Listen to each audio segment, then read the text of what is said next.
training, and I'm joined here with my good friend Hugh Boy. Hugh, thanks for joining me on this What's up? 2 hour marathon. We're going to be calling agents live here. And what Hugh and I are going to do is we're going to show you a couple of different perspectives on how to source, find agents, talk to agents. And our intent here is that we can talk about distressed real estate, hopefully make some connections with agents. Hopefully we can look at some deals, make some offers. That would be our intent of showing you how to do this. And this is a strategy, guys, that we refer to as direct to agent. Now, there's a few different models around how to do this. One would be calling on listed properties. This would be a distressed seller who went and hired an agent. They listed the property. We can call and see if we can negotiate, make an offer on those. Those are a little more difficult to land deals simply because they're active on the market and everybody already knows about it. So we're competing with the market on those ones. But that's a way to make a connection with an agent. It's a way to make an offer on an existing property. I look at it as kind of a two-step process. One is an excuse to call the agent, talk about the listed property, but then I know that there's a low success rate at getting that at a discount at a wholesale price. I still do, but then I shift the Yep. conversation to talking to the agent about pocket listings or basically getting them to bird dog leads. Then at the same time, we're going to go back and forth, and Hugh is going to take a little bit of a different approach. He actually recently just did a text blast, Hugh, to your Yeah. list. So in preparation for this event, I do a text blast to maybe like 100 agents in a completely new market. I have never done deals here before, but to show people how to bootstrap your business from scratch, Yeah. right? What I did is I call text about 100 agents. So every 3 minutes, send one text with an intro, something like, "Hey, my name is Hugh Boy. I'm looking to buy a house in, Greenville is where I'm targeting, Greenville, South Carolina. Can I call you to talk about it?" Right? It's just some basic intro text. And then what's going to do is it's going to allow agent to actually know my name via the text first. So like when I call, it's a little easier to get the conversation going. So as Jerry go through the first method, the text will be sending out throughout time so that we're going to have constant, constant incoming, lead from the agent who respond to the text. Yeah. So hopefully you've got some agents that are going to be queued up, ready for conversations. That's the goal here, guys. Right. It's going to be a little bit different. I'm going to be calling agents that have these listed properties. Maybe they pick up the phone, maybe they don't. I might have to call a few to get somebody. Probably going to start in Detroit, Metro Detroit. That's my area code matches. I do a lot of deals there, so it'll be a little bit easier to get this off the ground if I do that. One thing also on this show, this episode that Hugh and I will do, is we'll probably share our screen and we'll show you a little bit how we're doing this using PropWire is a great way to do this, where you can get Yeah. in front of agents. Probably show you how to do that. It doesn't cost you anything. You guys can go to propwire.com for free. Yeah, maybe set up a free account or whatever if you want to follow along or learn how to doing this. But there's that going on too. So we'll show you that. And I'll also even show you a really fast, easy way to do this right on Redfin, because Redfin has a fixer upper category that you can look for properties that are identified as fixer uppers, which is what we're looking for, distressed properties. So if we have Jerry, time, before you go on, I want to pause right quick because I really like PropWire, because PropWire is like the only site that allow you to download mass agent lists for free. Like other site, they either charge you or they don't provide agent contact information. PropWire is like one of the only site that I know that have property address right alongside the agent's name and phone number. Now you can definitely go to Redfin, Zillow, but what you have to do is manually copy and paste all of the phone number. It's a freaking hassle. But I'll show you guys in a little bit. With PropWire, you click a few buttons, the list is ready to go. It saves a lot of time. yeah, and Hugh, you'll like this. We're working on some more features for direct to agent investors like you, where we're gonna gather more data on the agents and make the process of downloading their info even easier. So you're gonna like some of the changes that are coming up. So yeah, so this is gonna be fun, guys. If you guys are not doing direct to agent, let's take a second and just talk about this. One of the greatest benefits of direct to agent is, one, it's free, doesn't cost you anything other than your time to make these connections. And two, it's a referral based model. So the idea here is that these agents become a repeat source of leads. Unlike direct to seller, where it's a kind of a one and done, direct to agent is the gift that keeps giving. And that's one of the benefits that Hugh and I both love about direct to agent is if you make the right connections, hopefully it's not just one deal, two deals. It's deals Yeah. ongoing for a long time. I know I have agents that now bring me their leads repeatedly, and I've done several deals with that specific agent. And I know Hugh, you've done the same thing now, Yeah. especially once you perform. Once you perform and you close on a deal, now you're their go-to, and they're going to call you every time. Yeah. And I think it's like building like a referral army base is what I call it. Like you have these soldier that you recruit over time, and they're not gonna be like a one and done. They're gonna go into battle for you like years in years out, right? So like, if you have a large army, they're gonna bring you deals. And the problem I have right now, Jerry, is like in my business, the biggest problem is we have too many leads that we don't have time to call. Like that's a rare problem that most business doesn't have, but we do, and we did it because we take years to build a really big base at the very bottom so that we have leads every single day and we didn't even have time to call them all. So imagine that, guys. Your biggest problem is too many leads. Put in the chat right now, I wish I had that problem, too many leads.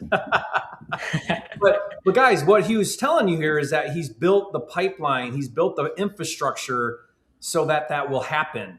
And it's taken time, but you can do that too. You can build the infrastructure in your market where agents are now inbounding you, right? They're inbounding you with leads, and that's when you've arrived at direct to agent. So that's exciting. Okay, so we're ready to really get going here. What I'll do, Hugh, is I think what I might do is I might just show first. I haven't done any prep here, but I'll randomly just go into a county in Metro Detroit, and I'll see if I can just find something worth calling on, and then see how we do. And then after I do a call, Hugh will let you have a turn here. So let's see if I can figure this out here, guys. I'm going to share my screen. And guys, by the way, if we have time, I'll randomly call in another market. I'll randomly call in your market. I'll actually look up something that looks like maybe it's distressed. I'll call the agent. I'll see what we can do. So in the chat right now, if you're watching, leave a comment and put your metro market that if we get time, if we can, I'll try to call in that market. Okay. So leave that in the comments in the chat and we'll see if we can get to that. But I'm going to go ahead now and share my screen. Let's see if it'll let me do this. Okay, you guys can see my screen, right? Is it showing my screen okay, Hugh? Yep. Okay, so I'm inside PropWire right now, and what I did right before we started is I went in, I put Oakland County, Michigan, so I'm looking at the county, and then I think I did two lead types. I think I did just MLS active, and I just did out of state for fun. Yeah. There's a few different ways you could do. Sometimes I'll do high equity, but look at all these things. You can stack. So if you pick multiple leads, it will stack them against each other, right? So right now, all I have listed is actives that are for sale right now and out of state. I just figured, hey, maybe those would be some motivated sellers that they own a property and they live in another state. Now, who knows if those are motivated, but then it gives me 64 here, guys. And like, look at this one. This first one here, or this one right here, it's not the first one. It's a couple ones down right here. Where'd it go? Let me go. This one here, I know this market really well. Pontiac is where I started my investing. I know pretty much every single street. I've probably wholesaled a house on every street in this little town. And this is, I'm just looking at the picture that popped up on the screen, and I think there's like a board in the window. So, so I'm going to click on this card and look at it. I mean, look at the pictures. Jeez. This is like definitely something that we would be interested in. Now, they have it listed at 95 with an estimated value of 93. So, it's probably overpriced. But that's not the point. The point is I found a distressed property and I'm going to call this agent. I can look at more pictures if I want, but I don't really need to. If I click up here at MLS listing, check it out, guys. Lisa Benfield. I actually know Lisa Benfield really well. I've done a ton of deals with Lisa. I haven't talked to her in a while. This is going to be fun. So I'm going to call her right now and let's just see what's going on.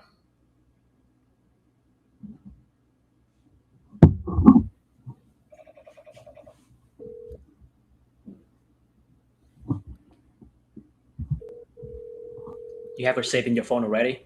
Yeah.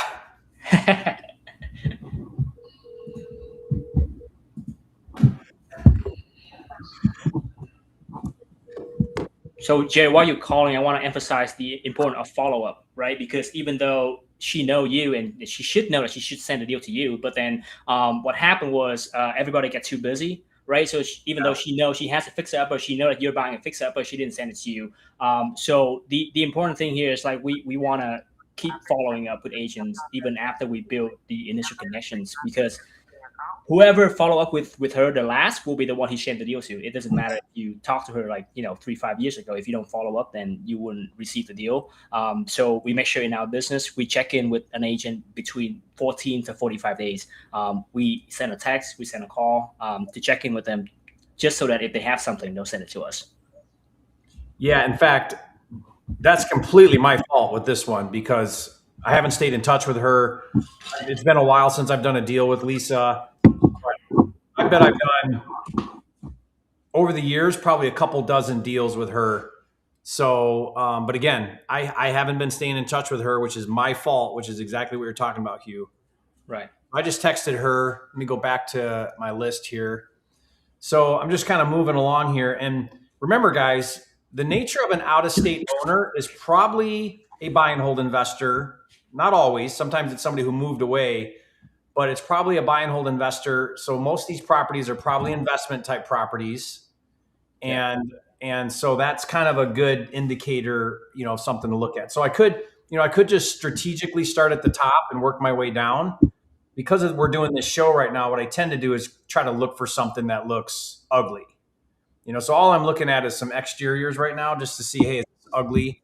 Oh, I'm not sharing my screen. I could share my screen again if you guys want, but I'm just kind of going through the list and looking for something that looks a little beat up. I'll go ahead and share my screen just so you guys can see what I'm doing. Yeah. It's not hard. Imagine you have all the filters on PropWire to just select whatever like pain point you want. I bet you if you select pre-foreclosure stack with listing, then that's just like every deal you call is going to be a motivated seller because you lose that home. Yeah, like watch this. Let's go in here and let's say I almost always do high equity because I like to make cash offers. So that brought me down to 30 with high equity. So that's a great filter. So this is high equity and out of state, right? Yeah, high equity and out of state. So I don't need to click absentee owner because that's what an out of state would be. But if I just clicked absentee owner, it would just mean they don't live in the property. So I definitely have I could click tired landlord. Now tired landlord, all that means is they've owned it for more than 10 years. So that brought me down to 13. So see how I've got now a more concentrated list. Now, if you stack it too much, you're not going to have anything to look at. So be careful not to do that. But let's just see what this gives me if I can get it, if I can find something. And then what I'll typically do is I'll go from list price low to high, right? Yeah. Let's see, it didn't do it. Sort list price, and then that'd be okay. So this would be low to high. So let's check out this one here. I see some permit tags in the window. And also pay attention to the cards, right? What do you call this? These are all the matches. So this is absentee owner. They have an adjustable loan, high equity. It's an MLS active. They're an out-of-state owner and a tired landlord. So it kind of tells you all the things they hit. Right. And then again, if I go up here to MLS listing, this is, I also know Cal Fowler. So I'll call Cal. We got to get you on a follow-up system, Jerry. I know. I haven't been doing, why? I haven't been doing direct to agent like aggressively in Detroit. I've just been doing direct to seller. Yeah. But you're opening up a new market, so it's focus being spent on that. I'm just focusing on that. I definitely want to get I used to run a really good active ML. Real estate. Yeah, I'm trying to get a hold of Cal. May I tell who's calling? Yeah, Jerry Norton. Okay, regarding which house? Oh, Maxlow.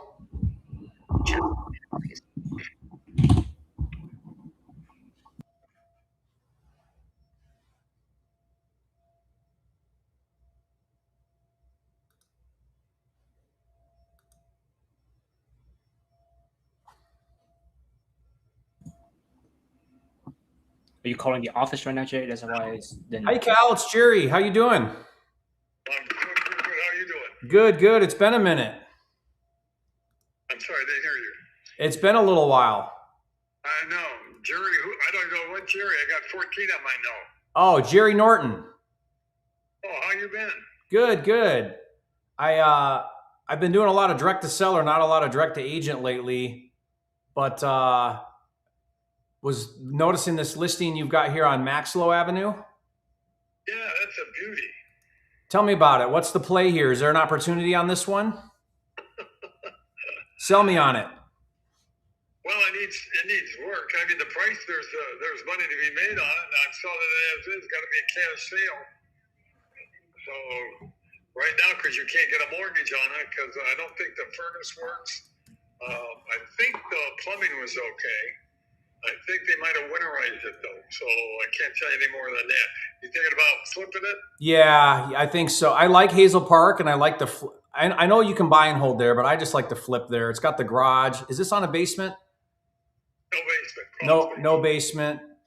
But I do really well in Hazel Park on flips. It is a 2-bedroom, 1-bath, so that might make it a rental, don't you think? Okay, actually, this is a bungalow. Okay. A bundle? A bungalow. I mean, and there is a 3rd bedroom upstairs, but I didn't put it in. Oh, bungalow. Yeah. Okay.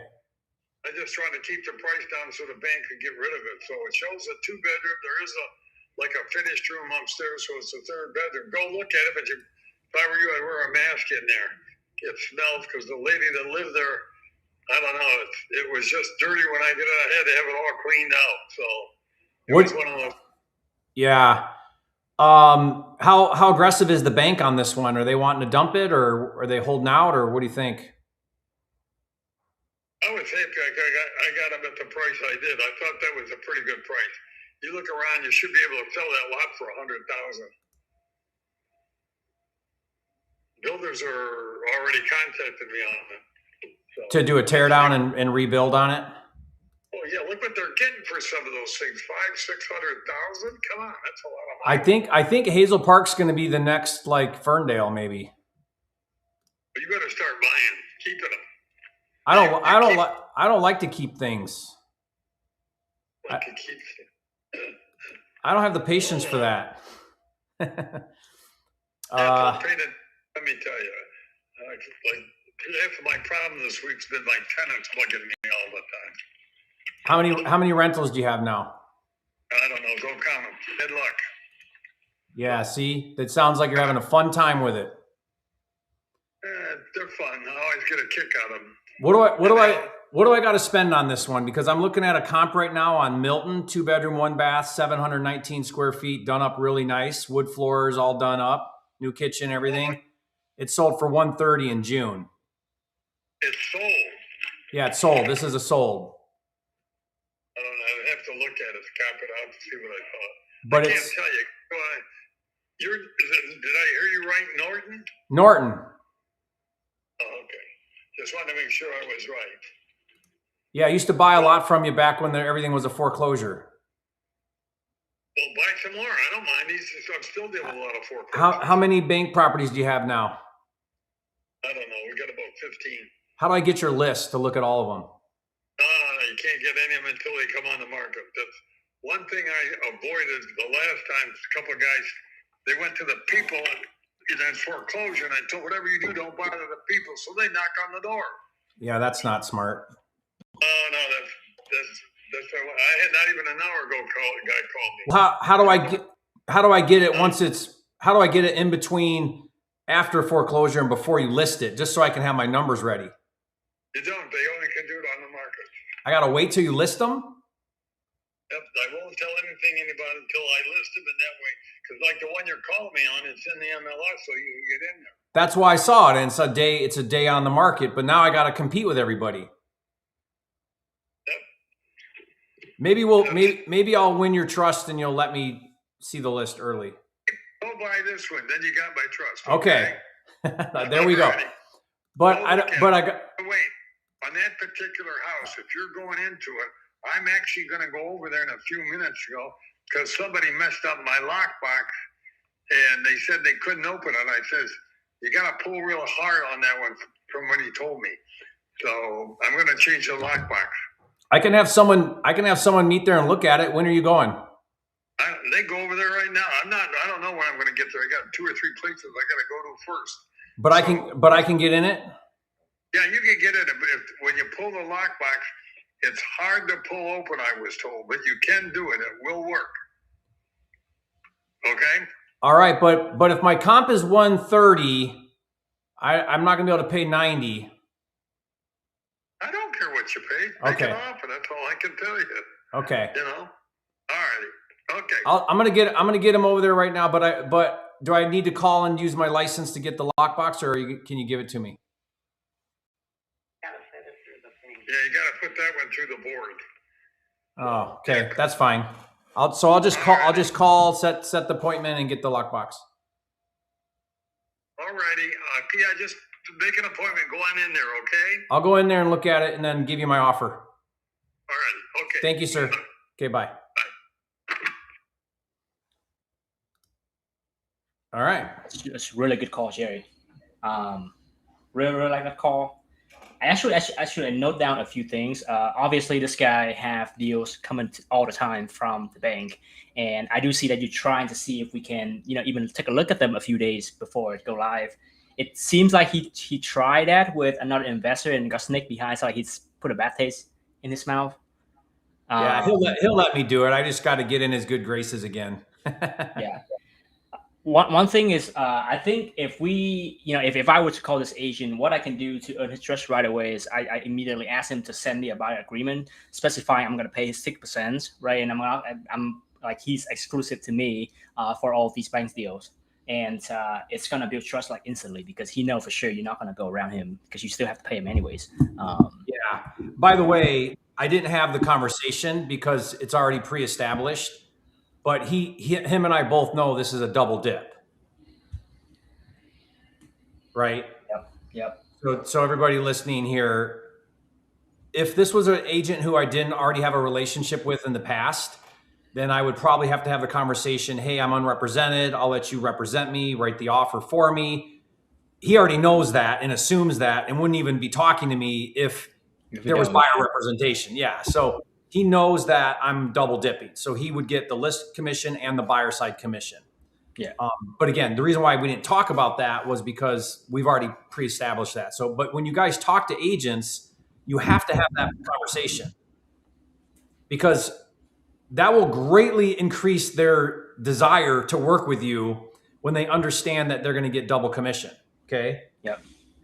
So guys, this is the kind of agent that you want to be friend with. This is not the kind of agent who put retail listings on the market and just like be all shiny. This is the agent who be in the weed, who don't mind smelly house, who work with banks on difficult situations. This is an agent that like if I only need probably a dozen of these agents to do at least like 1 or 2 deals like a year, right? So I didn't know he was still doing bank-owned properties because I haven't stayed in touch with him. So back in the day, just so you guys know. I got started in Detroit in 2004, and when 2007 and 8 happened in Detroit, everything became a foreclosure.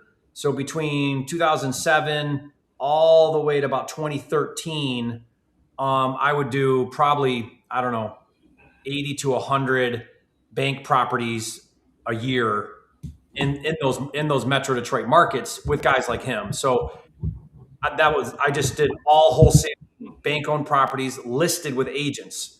So back then, and still now, like he said, he has 13 or 15 bank properties right now, active bank properties. Yeah. Now, back in the day, he probably had hundreds or thousands of them, so he still gets them, and there's still opportunities, clearly. Okay, so Hugh, that was a great call. Hopefully, you guys got some value out of that. Put in the comments questions you had about that call, things you learned, takeaways. If you're excited, keep active in the comments. Let us know what you're doing. And then Hugh, now show us your process and what you're up to. All right, let me share my screen here. Hopefully, it's gonna work. Let me know if you see it. I gotta prove it. Okay, there you go. There we go. All right, so first thing we'll do is go to propwire.com, and what I like to do is go in here and search for a county, right? Right now, I am reaching out to Greenville County in South Carolina. This is an area where I never do deals before. So you guys can just enter the name of the county here, and then just look. There's a couple of Greenville, but we want to choose the county, right? So I'm choosing this one. The first filter I'm going to put down is I'm going to go to I think is it MLS filter. I'm going to change this to active. And this is like the only filter that I have because I'm doing a different method where like I'm just reaching out to agent in general, not necessarily agent with Fixer Upper, just any agents, and see if we can become friends and see if they can send me future deals. So if I have this filter, then it's going to narrow down my list to 1789, right? So what you can do from here is, this is the magic. You click here, you click select all. You can go to download. You don't need to skip trace because we're not talking to the owner. We're talking to an agent. So you can just select download only and make sure that you turn this on. Okay, for you to receive the agent information, you have to click this on. So once I have that, it's going to generate a CSV file. Then you're going to be directed to my activity. Right, so you go here, and I already have it ready for download, as you can see. So you're just going to download the list. And Jerry, the beautiful thing I like about this is, watch this, guys. Like the address is right here. The agent contact information is all on the right. Okay, you have the phone number, the email, the name, all in here. Because if you're, doing manual work, it's gonna take you so long to get this list. This have like 1,700 rows here. It took me like 5 seconds to get this list, right? So going back to this, let me stop sharing real fast. How do I do that? Usually at the bottom somewhere, a little stop sharing. Yeah, okay. Yep. So what I did was I upload that list to a dialer, and what I do is I basically send out a bunch of texts saying that like, hey, I'm looking to buy a house in Greenville. Can I call you? And I'll show you guys what it looked like on my CRM here. So do you need to allow the sharing again, Jerry? Oh, yeah. All right, so this is what it's going to look like. I already sent text to agent since 1:30 in prep for the show. But as you can see here, it's a pretty simple text. Hey, Brittany, this is Hugh. I'm looking to buy a home in Greenville or nearby area. I got your number from whatever listing. And this is from PropWire, right? It's provide you with the listing for you to refer to. Can I call you in a little bit? She said, absolutely. Looking forward to hear from you. Oh, instant connection. And we have I think we have like 7 or 8 of these piled up. So like we can just call one by one as we go. So I'm just going to stop sharing my screen and call down the list here as we go. And guys, like the listing to me doesn't really matter. I'm more care about like, how can I get this agent to send me more deals? Exactly. So let me just call Brittany from my cell. See here. That's gonna be Brittany. There we go. All right. I'm gonna look up the listing here while I'm calling.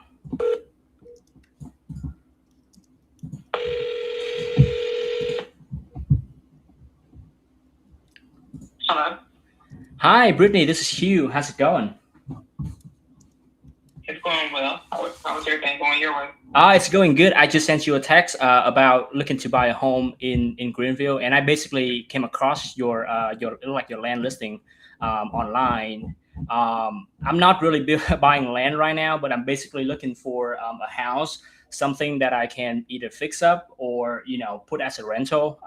I mainly operate in Georgia and Columbia. I just now begin to venture into Greenville, so I would definitely want to see if you can help me find something that makes sense. Okay, so just tell me exactly what you're looking for, and I can kind of take into consideration while I shop around for you. Yeah, so I'm basically looking for properties with motivated seller that want to sell fast for cash, or just houses that need some work. It's been really difficult to find anything that makes sense on the MLS. So that's why we expand even all the way to Greenville on top of Columbia and Atlanta. So I thought I'd try it, see if you have any properties coming up that could be a good fit. And what's your investment range? I'm sorry? Investment money. Which investment range are you looking for? Does it matter? Typically, it's gonna be typically under $300,000, but I am approved up to $3 million, so I can go higher. It's just, most of the amount of deals we do is gonna be in that medium price range, even though we can stretch if the deal is correct. So. Okay, are you part of a group, or are you doing this by yourself? It's just me and it's just me and an assistant. So it's pretty small business. I'm not like Open Door or OfferPad. I'm like, it's just mom and pop, have a crew going for me. My crew can travel within like an hour of, Columbia and Atlanta, and Greenville is right there in that area. So like they can stretch all the way to Greenville. That's why I'm expanding my radius. So if you don't have anything, would you be willing to just ask around your friends and see if somebody have something coming up? I've seen most of the stuff online already. Yeah, I can definitely look around. Any preferred area? I basically, if it's within a 1 hour drive of Greenville, I'm willing to take a look at it. It's gotta be more on. Any preferred areas in Greenville, like downtown area? Are you familiar with Greenville? I lived there for a little bit. I'm not too familiar. So for right now, though, I think it depends on the deal. So like we're willing to try any area as long as the number makes sense. To get our feet wet, I cannot afford to be too picky right now in this market. There's just not many deals go around. So, but if you know of an area that's upcoming, definitely let me know. I think for right now, we're keeping. And you want a house that you can fix up. You don't want any land, something that you can rehab. I want something that can rehab. For land, I'm not too experienced. Usually for land, what I'll do is I'll partner up with a builder in the area and basically see if he can help me structure the deal together. So if you have land, send it to me, but just know that house is like where my strength lies. I'm not going to say no to land though, so send me those too. Okay. What did you think about the land that my listing? Is that that's a pretty great area. That's downtown. Yeah, I think really high area. Yeah, I look at that. I think the price point is a little higher for me. I know it's downtown. That's probably why the list price is like that. Mm-hmm. I'm looking for more like lower price land so that I can build something more like affordable for it to sell fast in this kind of market. So that is a little high for me. Okay. So something on the smaller side when it's come to land in terms of the price. Okay. And what I'll do is I just tell you what I can. Oh, I'm sorry. Yeah, I was gonna say if you send a deal to me, if it's your listing, I would love for you to represent me as the buyer as well. This way you can earn both sides of the commissions on the same deal. Basically, just I don't have a buyer agent, so I usually just let the listing agent take the commission as well if they write my offer. Okay. So you keep that in mind. Okay, that's good to know. And I think you would let me know that. So yes, I will jump on that, and I'll send you. Would you like me to send it to this number or to your email? What I'll do is I'll send you my contact information after I hang up. It's gonna include my email, my phone number. Is it your information or someone else's information? It's my information. Yeah, it's my information. I'll send you my Facebook link as well. You can see me online. Okay, absolutely. Just send it over to me, and all right, I'll get a look out for you. All right, sounds good. Appreciate you, Brittany. Thank you so much. Okay, bye. Right, bye-bye. Great. Okay, that was going really well. Yeah. What do you think, Jerry? Well, question. She's overpriced on the lot, but would you want to still make an offer on it, or even ask her like, "Hey, is your seller open to a discount off of that list price, or are they holding out for full price?" Yeah, so I'm in cold calling mode right now. So like my goal is how do I call as many agents as possible? If we spend time on this land, it's going to be 10, 15 minutes per call. Okay. And I'm not going to be able to build my base. And again, like this might be a deal, but like we have to negotiate so hard. Usually 90% of my deals are off market anyway. So I know even if I do a deal on this one, it's going to be a long negotiation and the fee is probably going to be pretty small. So it wasn't worth my time to do that. I'm basically just let her off the hook. And I really have to emphasize that, hey, I don't want anything online. I have to say it several times, because if you don't, an agent's just going to do, it's going to put you on a drip campaign. It's going to send you all of the active listings. So Totally. Good. Guys, questions on Hugh's call there? Any feedback, anything there? Now, I want to reiterate, Hugh, your process here. Hugh is doing this in bulk at a high level, and has a lot of automation. So he's able to send out messages to these agents. Now that agent is going to go into a follow-up sequence. That agent's going to start to get live calls, and they're going to get automated messages from Hieu and his team to just stay in front of this agent. So that way, when that agent happens to meet a seller on a listing appointment, before listing it, they're going to call Hieu and his team. And that's how Hieu's getting his deals. He's getting his deals off market from agents before they list properties. And he's on that call. What Hieu did there is he's training that agent to bird dog for him. That's really what's happening. Yep. Okay. Question here, Hieu. When do you disclose to the agent that you intend to wholesale? It depends on the regulation of your state, right? If your state requires you to disclose, then there's no way around it. The market that I'm wholesaling in, there's no disclosure law necessarily. And also, like, I position myself so that I have capital to close on deals if we need to. And we have done a few deals with Jerry too, where like something happened to the deal. If we have to jump in and close, we close. So I don't feel the need to say I'm wholesaling just because I do know that I have the money to buy it. Now, what do you do if you don't have the money to buy it? Can you still say that you're not wholesaling? I think if you can, be friend with a really connected, like a really like well-resourced operator in your area, you can say that because that operator is going to back you no matter what. For example, if you do deals in Detroit, like Jerry can fund 100% of your deal. If it's a good deal, he can fund in 2 or 3 days, and I can do the same. So if you have somebody like that in your local market, you can 100% be more confident with these agents. Like, hey, me and my partner will be closing on this no matter what. Yeah, I'm going to add something to that. If you are wholesale only and you don't have the ability or the history of closing, then here's my recommendation to people. There are several different times during your wholesale process where you have the opportunity to disclose to the agent what you're doing. My recommendation is whether you do it on the initial call, you do it during your due diligence, you do it after your contract. I really don't care when you do it, but it is advisable that you have that conversation prior to starting your dispo process. Yes. Okay. Yes. Sorry, Jerry, I forgot to cut you off. That is exactly what we do. We disclose to the agent right after we sign the contract, because what my TC will do is they'll reach out to the agent and explain to them the whole process on how we have multiple exit strategy, and reselling assets is one of them. I don't use the word wholesale because people just automatically assume it's bad. I replace wholesale with reselling assets to another investor. Like, people do not have a problem with that whatsoever. And we even go a step further where we say we're gonna market out the deals, because I use every single deal as an opportunity to expand my network of vendors, contractors, funding partners, even investors I can resell to. So don't be alarmed if you see my deal somewhere on social media. So if you 9 10 out of 10, they do not have any problem with that. But if they do, then you should dispose your deal accordingly. But 90% of the time, they say, okay, whatever, do your thing. I don't care. Yeah, another way that I'll say it, Hieu, is I'll say to that agent, I'll say, look, we're through due diligence. We're ready to move forward on this. And I just want to let you know that I work with multiple partners on deals, and I'm not quite sure which of my partners is actually going to be the entity that closes and funds on the deal, which means we may be switching the buyer of contract prior to closing. Okay. Now, what I just said was I'm going to sign my contract to another investor without saying I'm going to sign or wholesale my contract. I just explained to them that another buyer is going to step in, and so I'm laying it out in terms that an agent would understand.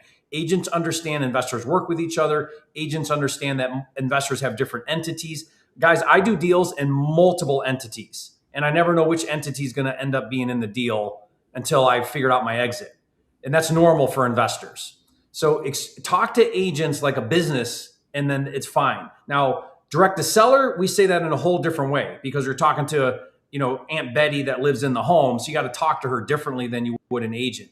But the reason why it's important to disclose to the agent sometime before you begin dispo is you don't want that agent finding out that you're doing what you're doing, you're wholesaling.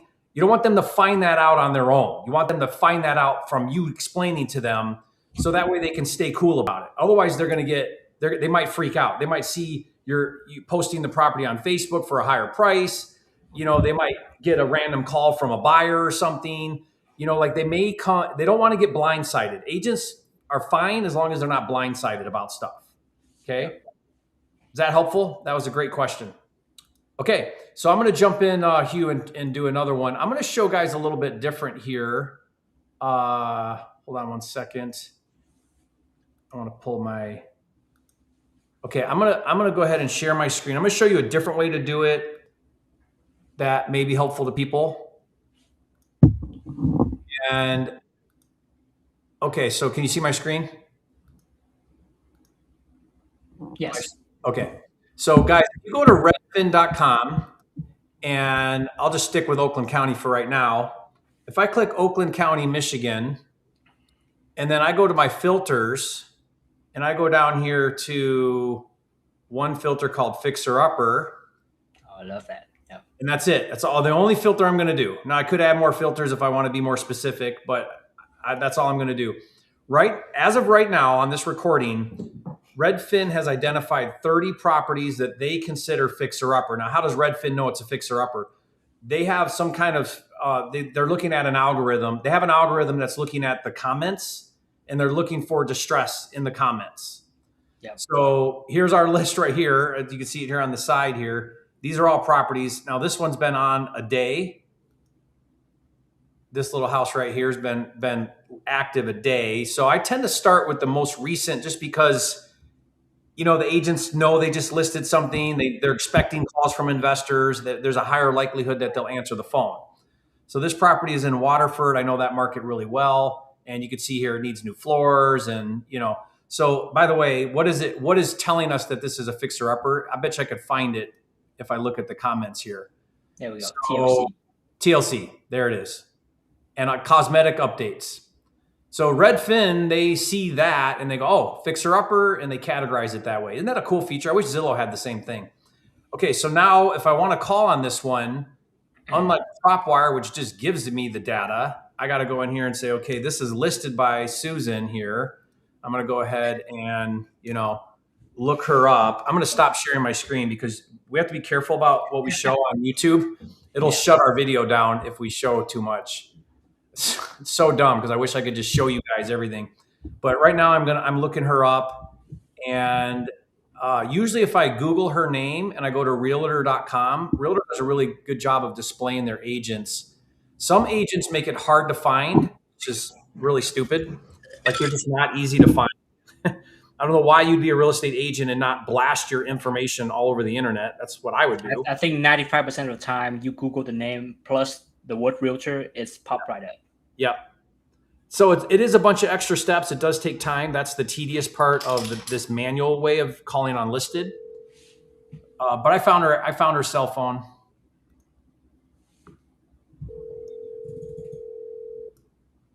What's the address again, Jerry?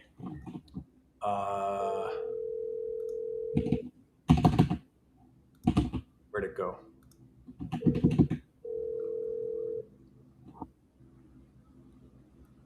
I'll give it to you here real quick. Hi, it's Sue Cromwright from Howard Hanna and Clark. The double dialer. Yeah, call again.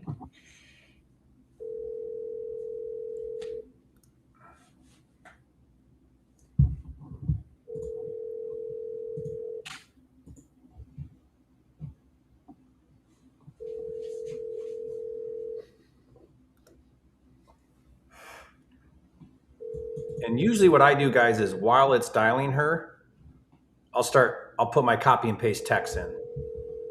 And again, Hugh has all this automated. Hi, it's Sue Cromwright from Howard Hanna and Clark. Probably go to the bar already. It's 3 p.m. on a Friday, so. Real soon. Bye-bye. So you could leave a message, but I'm just going to send a quick text, guys, and it's, hi, Sue. I'm an investor interested in making an all cash offer on, then I'll plug in the address there, Lakeview. What was this? Lakeview Street. Yep. Then I'll say, call me. And that always gets done. Now, again, guys, think of this as a dual purpose process, calling on listed properties. I'm going to call and talk about the one listed. Maybe I'll make an offer. Maybe she'll tell me, you know, where I need to be is half of what it's listed for. That's very common. But what I really want to show you is that once I get through that part of the initial reason why I called you, now I'm going to have my conversation, which is going to sound much more similar to what Hugh says, which is, hey, I'm looking for deals. Can you, when you come across something distressed, can you call me? I'll pay your commission and we'll work out a deal before you list it. Like, that's the conversation I really want to have. Yeah, for sure. And Jerry, before we move on, I want to highlight two things that a lot of students come to me for issues. Number one is you guys should not call on listed properties where the price are too low. Meaning, my rule of thumb is if it's listed for less than 70K, don't even bother.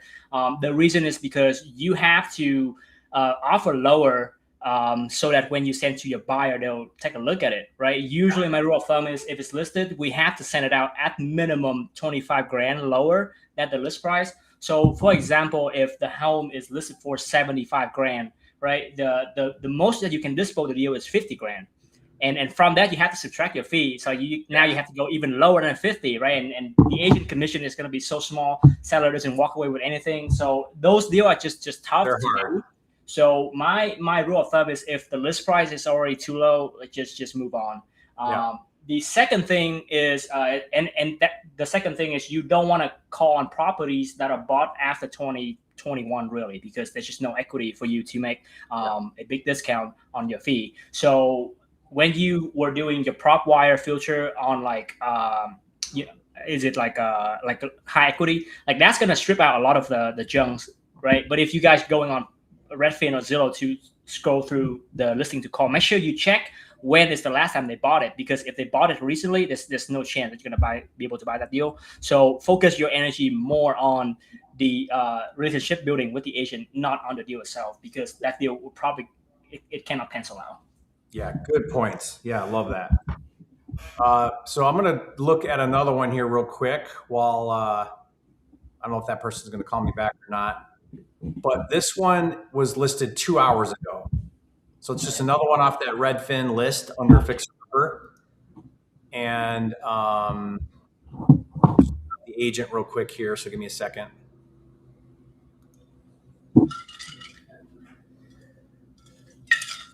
Okay, I've got a phone number here. Let's see if this works.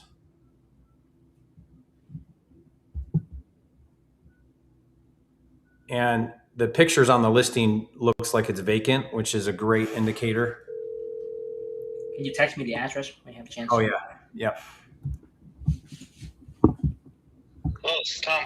Hi, Tom. This is Jerry Norton. How are you, sir?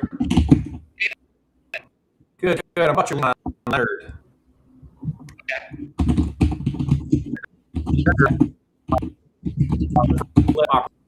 Is this something that would fit that? Yeah. Okay. Tell me what's going on with this one. So it's in okay condition. Can definitely be upgraded here. Okay. Going live on Monday though. Oh, coming soon. Yeah, I just saw it said 2 hours on. I saw it on Redfin. Okay, yeah, it's coming soon, so we're not ready yet. It looks like it's almost 3 acres. I know Leonard well. I lived in Oxford for a while. Okay. I mean, what do you think this thing would retail for if it was fixed up? Any idea? No, I don't know. Sorry. Okay. Do you get properties like this much? Sometimes, yeah. But yeah, it would be worth quite a bit more if it was fixed. So. Yeah, I'm just taking a look right now. What do you think it would need in repairs? Any idea there? Oh. Yeah, you'd probably think 30K in it, and it will do pretty well and be able to get you quite a good return. But yeah, the big one is she wants to probably wait till Monday, and then if you want me to take you there, I can take you there. But she's just not kind of ready for any showings yet. Yeah, it's vacant though, isn't it? Yeah. Okay, but she just wants to get some things ready there before people go in it. Is that what you're thinking? Yeah, she and I would rather prefer to just go live on Monday. So. Yeah, I guess where I'm coming from is My preference would be I have my offer in and ready and try to get ahead of the competition. I know, but yeah, we're gonna probably wait on that. Okay, so I couldn't get in there early and then try to have a cash offer ready? Oh, it is possible. Are you a realtor? I have my license, but I'm an investor. So I can set Yeah. up I can set up a showing on my own. You don't have to meet me there. Okay. I could probably let you in early if you want. Okay. And you could just go show it yourself and see what you want to do. But yeah, I just rather prefer to get some people in there and then make our decision instead of just accepting the first offer. Yeah. How long do you think you'll wait and see what the market does? I really don't know. So I'm not sure. Okay. So because like hypothetically, if I offered full price cash, would they take that, or would they still hold and wait and see what everybody does? They would probably hold off. Yeah. Okay. So that tells me I don't need to rush out there and try to get something done right this second, because exactly. If there's no competitive advantage, then there's no competitive advantage. By the way, I'm unrepresented, so I'm licensed, but I would let you write the offer for me. Are you able to do that? I could. Yeah. Okay. You could take both sides. I could. Yeah. Okay. That's how I prefer to work with agents, even though I have my license, because I'm after the property, not the commission. So I'd rather you get that, if that's I hear you. Interesting. Yeah. That makes sense. I just think, why don't I let you in? You go over there, and then you can throw it in. Like, we can talk about it. I'm kind of in the middle of something right now, and then whatever you come up with, I'll definitely give it over to her. Okay. Yeah, I follow a pretty simple formula. I try to be all into the property at 70% of what I can resell it for. So whatever that fixed up number would be, 70% of that, because less repairs would be my buy. So I want to be all in at that. So just for example, if it'll resell for 500, if I put 50 into it, 500 times 0.7 is 350, would be all in, minus the 50 in rehab, would put me at 300 on the buy. But again, that would be at a 500 after repair value.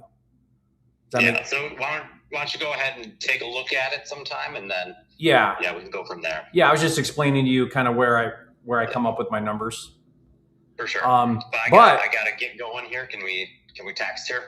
Yeah. I just wanted to say real quick, one more thing is, if you ever sit down on a listing appointment with a distressed property, and that would be a great investor property, give me a call, because I could step in, give a cash offer, still pay you your commission, and you don't even need to list it. I'm sitting on one now in Rochester Hills. Can I have an address? It's off market. Let me figure that out first. Can you text me your full name? And then I'll save you in my phone for them. It's a lifetime opportunity, right? Where there's a tenant in there now, so it's going to be really sellable to the average person. Yeah, that's perfect. I buy stuff with non-paying tenants, ugly, tear down, everything, anything. Yeah. And I wanted to buy this one. I'm an investor as well. Okay. So I've got two in this sub in Rochester Hills as well. I want to buy this one, but don't have the funds right now. So okay. I can. And I would pay the full 6% commission. I'll build it into the deal, but I could have a buyer agreement with you. We put me in touch with the seller. If it works out and they accept my offer, then we get it done. And that's how I normally work with agents, is they bring them to me off market, and at least give the seller the option. Hey, do you want to list it, or do you want to look at a cash offer? No, I actually already have the listing document signed with her. So okay. So we'll have to do it the traditional route, but would they entertain a cash offer and not list it, I guess is the question. Definitely. These guys would. Perfect. Okay. Yeah. Then I'll text you. I'll text you right now if you could send me that info, and we'll see if we can get that one done. Perfect. Awesome. All right. Thank you, sir. Take care. Okay, bye. No problem. All right, bye. And that's my God. That's what we're talking about. Boom, let's go. That's why we do it. Now, imagine if now he says once in a lifetime, right? Is when he sits down with he gets a distressed property like that Rochester Hills one he talked about. But guys, if you're networking with hundreds and in Hugh's case thousands of agents, and every of those agents bring you one deal a year, that's every day you receive a deal. Yeah, every day. And it's not even that. He says that, but then what happens is once it's on his radar that he can actually make more money working with investors on those ones, kind of look out more for it. Now they're looking for him. Yeah, they start. I think he's lying though, because he had the one he's telling you about, and he also had the listing here, so he had 2 in a row within like a couple of days. Yeah. It's not once in a lifetime. Yeah, he's got 2 right now, once in a lifetime. The other thing too is one thing that agents almost always say is, "I'm an investor too." No, they're not. No, they're not. They always say that. Yes, they always say that. They would say, here's what they say. They'll say, "At that price, I would buy it." No, you wouldn't. No, you wouldn't. You wish. So I'm like, "Oh yeah, okay, yeah." Jerry, I want to talk a little bit about the tactic that they do on this listing of yours. I look it up while you're talking to him. It seems like this seller doesn't want to entertain, a win now price. What they do is they know they price it low, hoping that someone will bid it up and entering a bidding war. So I look at the Zestimate here, and this is a really good indication of why this is a good price. If you look it up on Zillow, you'll see that the Zestimate on this house is $370. Yeah. And they're asking $300, right? So they already priced it $70K below this estimate, which is a really good indication that this is going to fly pretty fast. And that's why we want to buy these deals off market, because now Jerry has to compete with all the freaking buyers, even the one that want to move in and live in it, right? So there's no chance that we're going to be able to get this one, right? But that's not the point. The point is like, how do we get these agents to send more deals? In your case, you get one right away, which is amazing.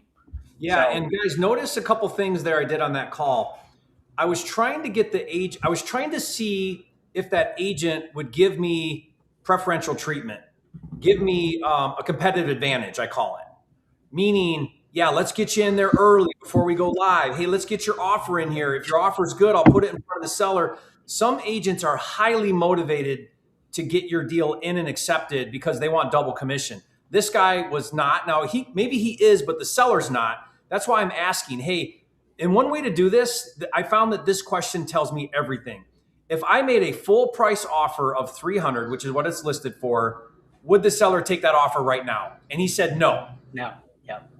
Okay, so I'm not going to jump up and down and go through hoops. If a full price cash offer the seller would not take today, then I'm not rushing around and doing anything, right? Because they're just not motivated. Now, if I was an unmotivated seller with a distressed property and I listed it for sale, I would do exactly what this seller is doing. I wouldn't take the first offer. Maybe I can get 310. Maybe I can get 320. Maybe someone will come in and pay way more than my list price, and I'm not in a hurry, so I'm going to wait and see what the market does. That's not the type of seller we're looking for. We're looking for the seller that is like, hey, if you come in at 250, we're listed at 300, but if you put a 250 cash offer in front of the seller, they'll probably jump on that. Okay, great. Let's get my offer in. That happens too. You just don't know until you feel it out. You got to feel it out. You got to ask questions.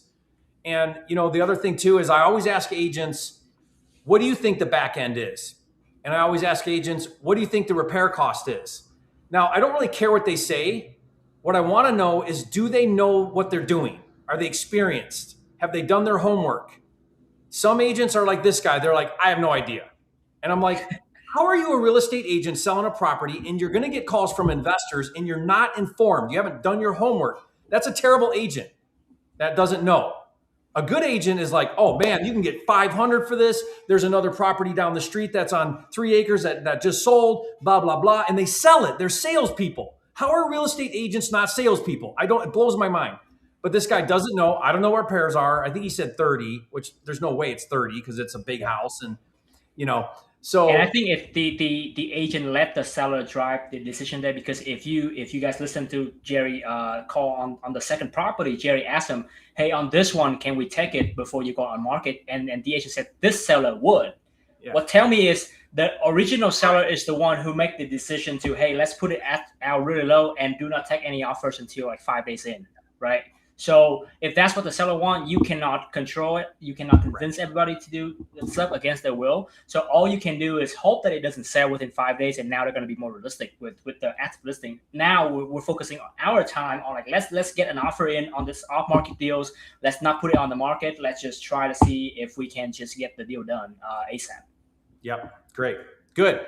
All right. Awesome call. Okay, Hieu, you're up. Man, you got me beat there. I thought I was doing pretty well until you have that off-market listing. We'll see if any of these agents want to do business here. So let me kind of go back to my go high level here. Can you allow sharing real fast?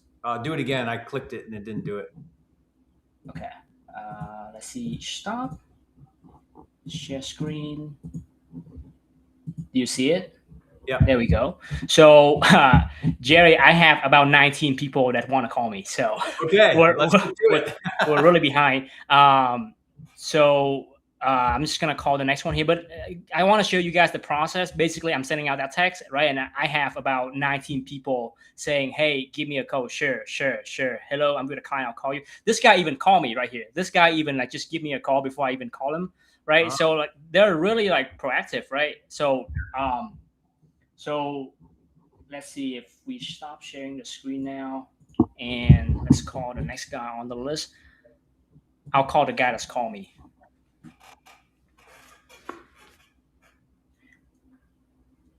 And Jerry, one thing I'll note to you, the reason why these realtors are so responsive is because they have an active listings. They want to sell that, right? So if you reach out to a part-time realtor who is doing a full-time job as a buyer and then do real estate on the side, you will never hear back from that realtor.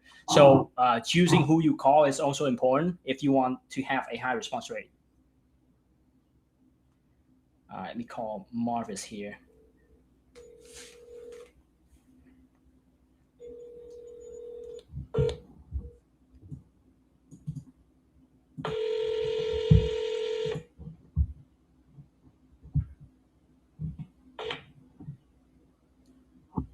How can I help you? Hi, Marvis. This is Hieu. How's it going? Going well. How are you? Good. Hey, I'm sorry I missed your call, but I was basically just text you about helping me buy a home in the Greenville area. So basically, right now, me and my partner, we just onboard a new construction crew here, and we're looking to buy another project within like a 1 hour drive of Greenville. Is this something you can help with? Yes, possibly. Okay, great. Yeah, so I'm looking for properties with motivated sellers that want to sell fast for cash, or houses that just need some work, but it's just been really difficult lately to find anything that makes sense on the MLS there. So I was just trying to see if you have any upcoming properties, or if you can ask around your office to see if anybody have any pocket listing that we can take a look at. Yes. Can you tell me what criteria, what are you looking for, and what's your budget? Yeah, so typically I can stretch all the way up to $700,000 on my buy price, and we're looking at single families, multifamily, condo, townhomes. It's kind of dry right now, so I'm not too focused on the criteria. As long as the number makes sense, I'm gonna give it a shot, right? So it's more on like if the number makes sense, then I'll go for it. Okay, and what is your background? What is your history as it relates to real estate? Yeah, so I'm an agent here in Georgia and South Carolina, but I have been investing since 2019. We have a crew that I do fix and flip and rentals. I would say anywhere between Atlanta all the way to Greenville and down to Columbia. So I cover that triangle right between Georgia and South Carolina. So been doing about, I would say 3 to 8 deals a month. Sometimes I flip them. Sometimes I just resell them as is. Sometimes I even just keep it as a rental if the number makes sense. So it just really depends on the kind of deal. Okay. And are you based out of Atlanta, or are you based out of Greenville? I'm based in Atlanta. Yeah. So I'm based in Atlanta. I lived in Augusta for a little while, and I travel to Greenville occasionally. So Greenville is so close by, we can usually drive within like an hour or two. So I'm covering both Georgia and South Carolina. So anything you have there, I would love for you to represent me as the buyer. And if it's your listing, then you basically earn double the commissions without doing more work to it. I close fast and we can get a deal done. Usually 21 days is the average speed. So I'm just ready to go. So if you have something, let me know. Okay. Is it possible we could also meet maybe next week? Because I want to be honest with you, I get a lot of scam calls and people who are not serious. Yeah. So and I don't have a minute, not 1 minute to wait. But yeah. Me too, man. Right? Yeah, no, that's fine. So to ease your mind, I do have a Google page with about 100 reviews online. So I'll send you that, and also I'll send you my Facebook link as well, just to put a face to a name. I'm like 2.5 hours away from Greenville, so like it would be a stretch for me to go out there. But to ease your mind, I 100% open to send you my Google funds, my Facebook link, even my Google review. So I treat my business seriously. So we can send all of that. Actually, I've never done a deal in Greenville, but we have done a lot of deals in Columbia and Atlanta. I can send you a couple of closing that we did recently as well, just so you know you don't waste your time. Yeah, that would be great. I'm also in Atlanta too, so I live in Atlanta and Greenville. Oh, I'm licensed in both. Okay. Yeah, I'm licensed. Okay, great. So send me deals in Atlanta either. Also because that's I go basically within an hour drive from Atlanta, an hour drive from Greenville, and a 1 hour drive from Columbia, South Carolina. So whatever you have in that triangle, let me know. Okay, sounds good. And awesome. I would assume you're looking at you're a cash buyer. Yeah, I use cash or hard money. We use one of the two, but either way, there's no financial contingency, and we can close usually, like I said, 21 days. Just no appraisal needed. Okay, sounds great. All right, awesome. Can you send me your information? I will. Yeah, I will send you. Yeah, I'll send you my information right now. If you have something, just let me know. I appreciate you so much. Okay. All right. Thank you. All right. Thank you. Bye-bye. Good. All right. We have a lot of objection on that call. She wants to meet. She doesn't want to trust anybody, which happen all the time, right? And then that's why I'm a big proponent. I think you, Jay, as well. We want to build a brand for our business, right? And it doesn't have to be something huge. You can see, like, even if you just send your Facebook link and it's just show that you're a real person, that's all they need. They don't need something fancy, right? Of course, I have more proof as I build my business, but to start off, like, you just need a couple of photos on your Facebook profile to show your projects. And I think if you don't have anything, then I would usually, everything that you need, you can borrow from an established operator. You can tell the operator that, hey, can I borrow your credential here? If I have a deal, I'll JV with you. Can you let me borrow your, Google profile? Can you let me borrow your previous deals? Right? They'll like 100% happy to do that. I know I would. One thing I loved, Hieu, about your sales approach, which I learned from you and I've adopted, is I love how you approach the agent as a flipper. Did you guys catch that? So Hieu says to them, hey, I'm trying to keep my crews busy. We're looking for our next project. We want to go within an hour of this area. We can't find anything on market. Hint, don't send me on market. Don't send me that. Yeah. Yeah. Do you know of anything? What a great way to kind of approach that. Now they're feeling like, okay, this guy is an investor. They have cash. They're looking for a deal. It's just a great way that you do that. I've seen you do that before, Hieu, and it works really well. I love that approach. Yeah. And it just makes them sounds more real, because I'm not just some random out-of-state investor who don't have anything established, right? I just say I have a crew, and like if you do not have a crew, that's fine. You can partner up with somebody who do have a crew, and then that's gonna make you feel like you actually have a crew, right? You can say me and my partner have a crew. It doesn't have to be your crew. It's just that whatever you can partner up to make yourself feel more powerful. Because to me, I think, Jerry, like they ask the question, but they don't really care about the answer. They just care how confident you are with answering the question. Is what I found. So as long as you can answer with 100% confident, then you should be good. Yeah. Great job overcoming objections, though. Hieu, since you're backed up, go ahead and call another one. All right, let's call another one here. So far we have talked to 2 agents. It's all went pretty well, but like any objection that they give you guys can just write it down. I found there's only between 20 and 30 objections that any agent can give you, right? So if you memorize the answers to those 20 and 30 questions, you'll be able to spit out the answer almost instantly. So let me call another one here. That is so true. Let's see, Laurie. All right, let's call Laurie real fast.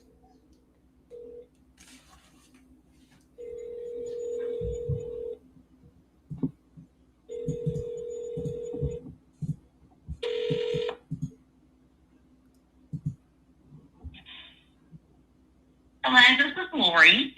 Hey, Laurie, it's Hugh. How are you? I'm good. How are you? I'm good. I appreciate you answering my text. I basically was calling you because I'm just on board a new construction crew here, and I just came across your listing on Brook Forest Drive. This one looked pretty beat up, so I'm not sure it's going to be a good fit for me. But I want to call you anyways to see if you can help me, find my next project. Yeah, for sure. So what exactly is it that you do? Yeah, so I'm an investor. I have a crew. We basically flip houses in Georgia and South Carolina. So I cover anywhere between Atlanta to Greenville down to Columbia, South Carolina. So I cover that triangle real close. And my situation right now is my crew is finishing up a job in the next 1 or 2 weeks, so I need to put them on something else right now. So I'm looking for a property that I can buy usually within the next 1 or 2 weeks to line up the crew. So do you have anything that makes sense right now? I don't personally, but my company might. Okay. Yeah. So okay, you're looking for things sort of like the Brook Forest, maybe not in that bad condition. This one is okay. I think this one is exactly what we're looking for here. It looked pretty beat up, but usually I just blank slate, Yeah. I just know that usually when it get to on market, usually somebody will make a stupid offer that I couldn't, make. I still have to pay my crew and keep the bill going. So usually for 90% of the time, like somebody, maybe they move into it, they want to fix it up themselves while they're living in it, so they can overpay for the same house. So what I usually like to is if you can ask around your office to see if anyone have any pocket listing coming up. I would love for you to represent me as a buyer, and I can pay your commissions if the seller doesn't want to pay. And I just want to make sure on every single day that you have, you're going to earn both sides of the commissions. And I want us to be best friends, Nice. Okay. Yeah. Let me ask around and see what we have. I know my boss has a big portfolio of homes, and he's been slowly selling them, such as the Brook Forest one. Okay. So there may be others that he knows is coming up like now or next week or, something like that. So let me find out that information. Were you interested in going to see Brook Forest? I don't want to disappoint you, because the last thing I want to do is make you an offer that's too far off from where you need to be. So I think I would hold my horses on this one, unless you couldn't sell it in 28 days or something. Then let me know if the seller is more open to it.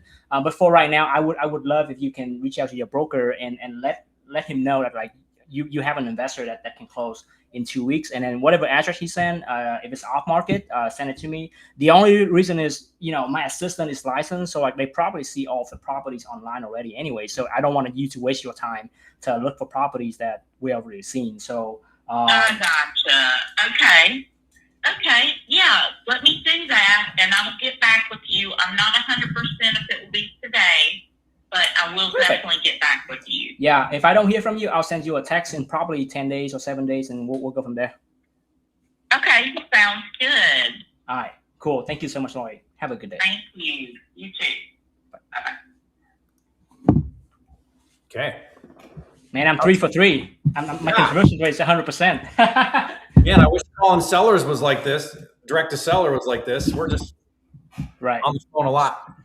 So Jerry, on this one, she just listed a fixer upper 2 days ago. It looked pretty beat up, but I know instantly if it's online, like I'm not gonna be like, there's no chance. So I would just rather her focusing on her time on like getting her broker to be on board with. And then again, like I would actually add this agent into my follow up, like my deal specific follow up, because this agent have a deal very soon here. So like, we're not going to rely on automation to follow up with this agent. I'm going to personally give this agent a call in like 2 days, because she mentioned that her broker have a portfolio that investor is releasing off market So that to me is the signal to like, okay, don't wait on the automation. Stay on top Give of it. her a call in 2 days. Yeah, for sure. Yeah.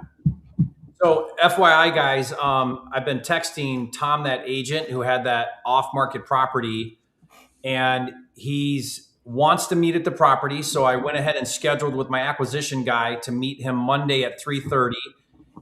And so I confirmed that. So that's set now as an appointment. And this is what I said. I texted both my acquisitions manager and Tom, the agent, in a group text. And I said, hey, confirming that Kevin is going to meet you Monday at 3:30. So now they're on a group text. I can step out now. They're going to handle it. I'm out. Right? Yep.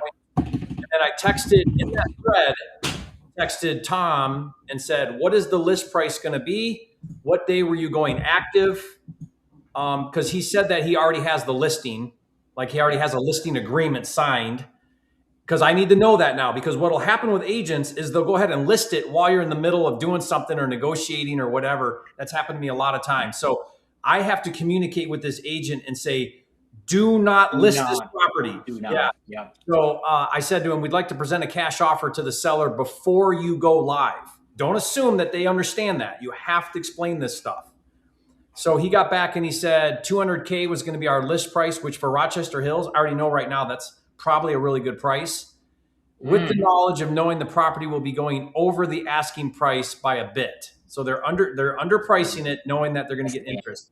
So this is a good one. We might get this one. He said it's got a tenant in there and stuff. So this is the gold property right here that we might get off market.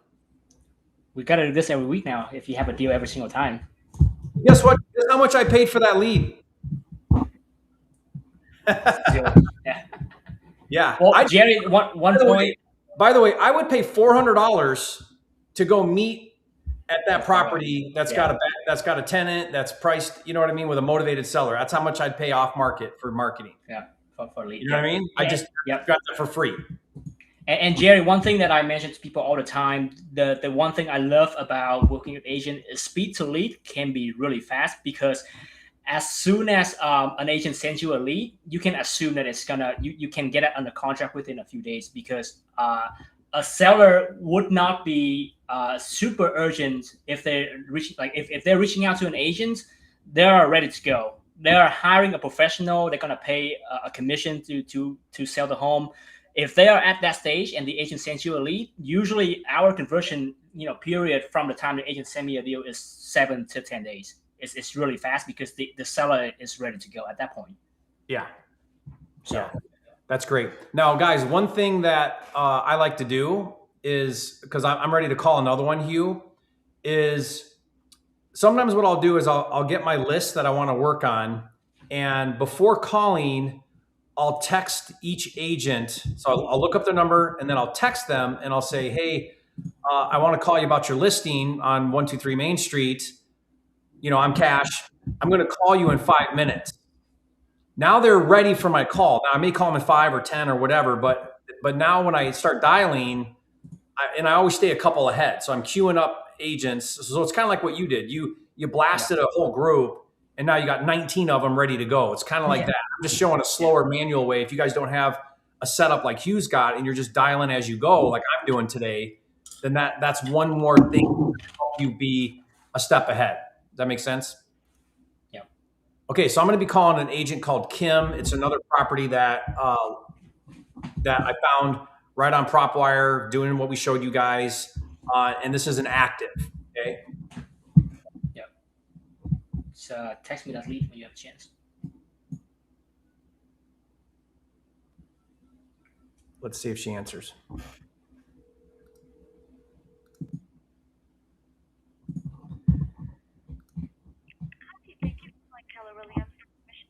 This is Bella. How can I help you? Yeah, I thought I called a cell phone. I'm looking for Kim Camro. Who is it you're looking for? Kim Camro? Oh, she no longer works here. Oh, well, she's got a property listed. Do you have her number? I could call her about it? I don't know. Thank you. All right. Sorry. Okay, bye. Oh, now that I'm looking Change. She has her mobile and her office as the same number. Wow. That's I think, that's yeah, fun. she probably changed her brokerage. Do you have the name of the agent real fast? See if I Yeah. can look it up. It's Kimberly Camro, Kamrow, and she's with Keller Williams. But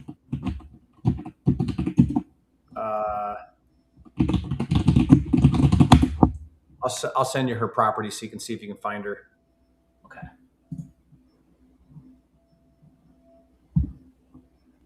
Kimberly Cameron, right? Camrow, Kamrow, Okay, I see. Kamrow. So let's see if we can find her. Should be able to find her somewhere. So on Zillow, it shows 2 different phone numbers. You can try one of them. They have her phone number. Oh, on okay. Zillow. Yeah. Text me the other number. I've got the office one, the 8200 or whatever it was. Okay, I have 2 phone numbers. Let me just send you this.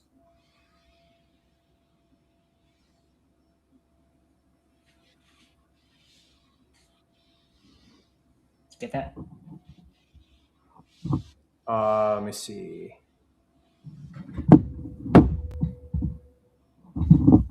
Okay. Yeah, I'm going to try that other number.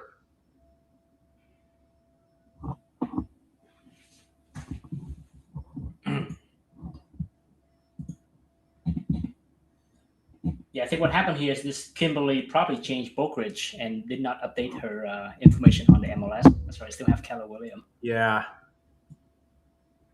Let's see if she answers this number.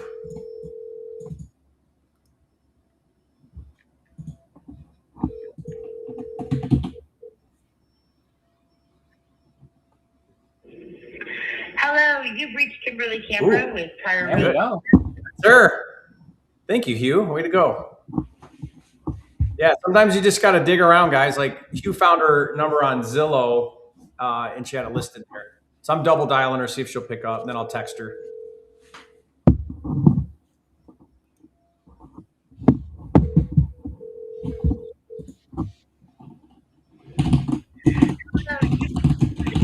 with Tire Realty Group. Real estate we're celebrating, powered by Keller. Okay. So I'll text her in a second, but let me find another one real quick. Yes, really helped to text these agents before because I learned from you. Your name is going to show on their phone when you call, so it's increased your chance of being picked up for sure. Yep, that's one of the tricks, guys. That's why you want to text it. If you text before you call, then the phone systems will recognize that, you know. Okay, I'm going to call a different one right now.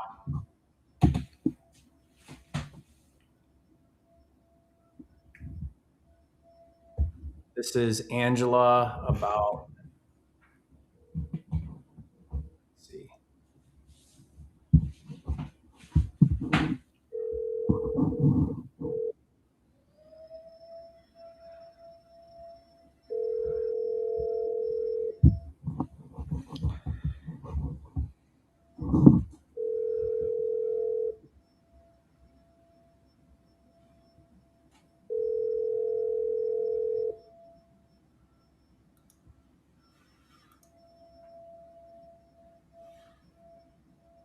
Hi, you've reached the voicemail for Angie Batten. Yeah, we picked one of the worst time to call Realtor Jerry. 4 p.m. on a Friday. Yeah. Probably on the beach already. True. We're calling agents. They're at the bar. Yeah.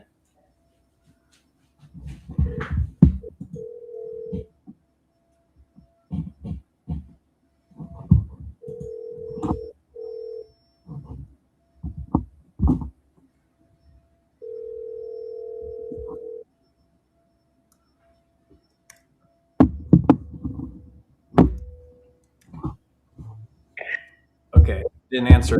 And let me try one more. And if I don't get this one, Hugh, I'll let you go again since I know you got easy ones ready to go.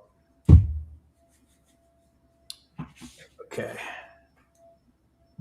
And then what I'll do is I'll text them and see if I can get somebody queued up. I think you can queue up. Yeah. This is Eric.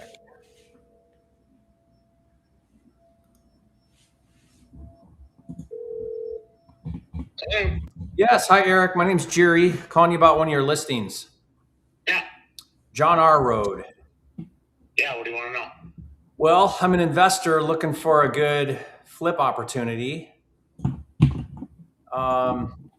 this that? Or is this Definitely would be a flip. It needs a lot of work to the inside. It just needs, it needs a full cosmetic remodel, and if that, it's really, it's like the best thing for it is for, one of these builders once put one of those McMansions in there. There's, it could happen. Somebody could totally remodel it and do something with it. Tell me what numbers I'm working with here. If I fix this up nice, what do you think I could get on the back end? You know what? I haven't run those numbers. Okay. I couldn't tell you off the top of my head with that. Okay. Yeah, sorry, I just don't have that on the rip. Okay. I'm taking a look right now too, but let me ask you this. What do you think it would cost in rehab? New kitchen, counters, all updated. It's been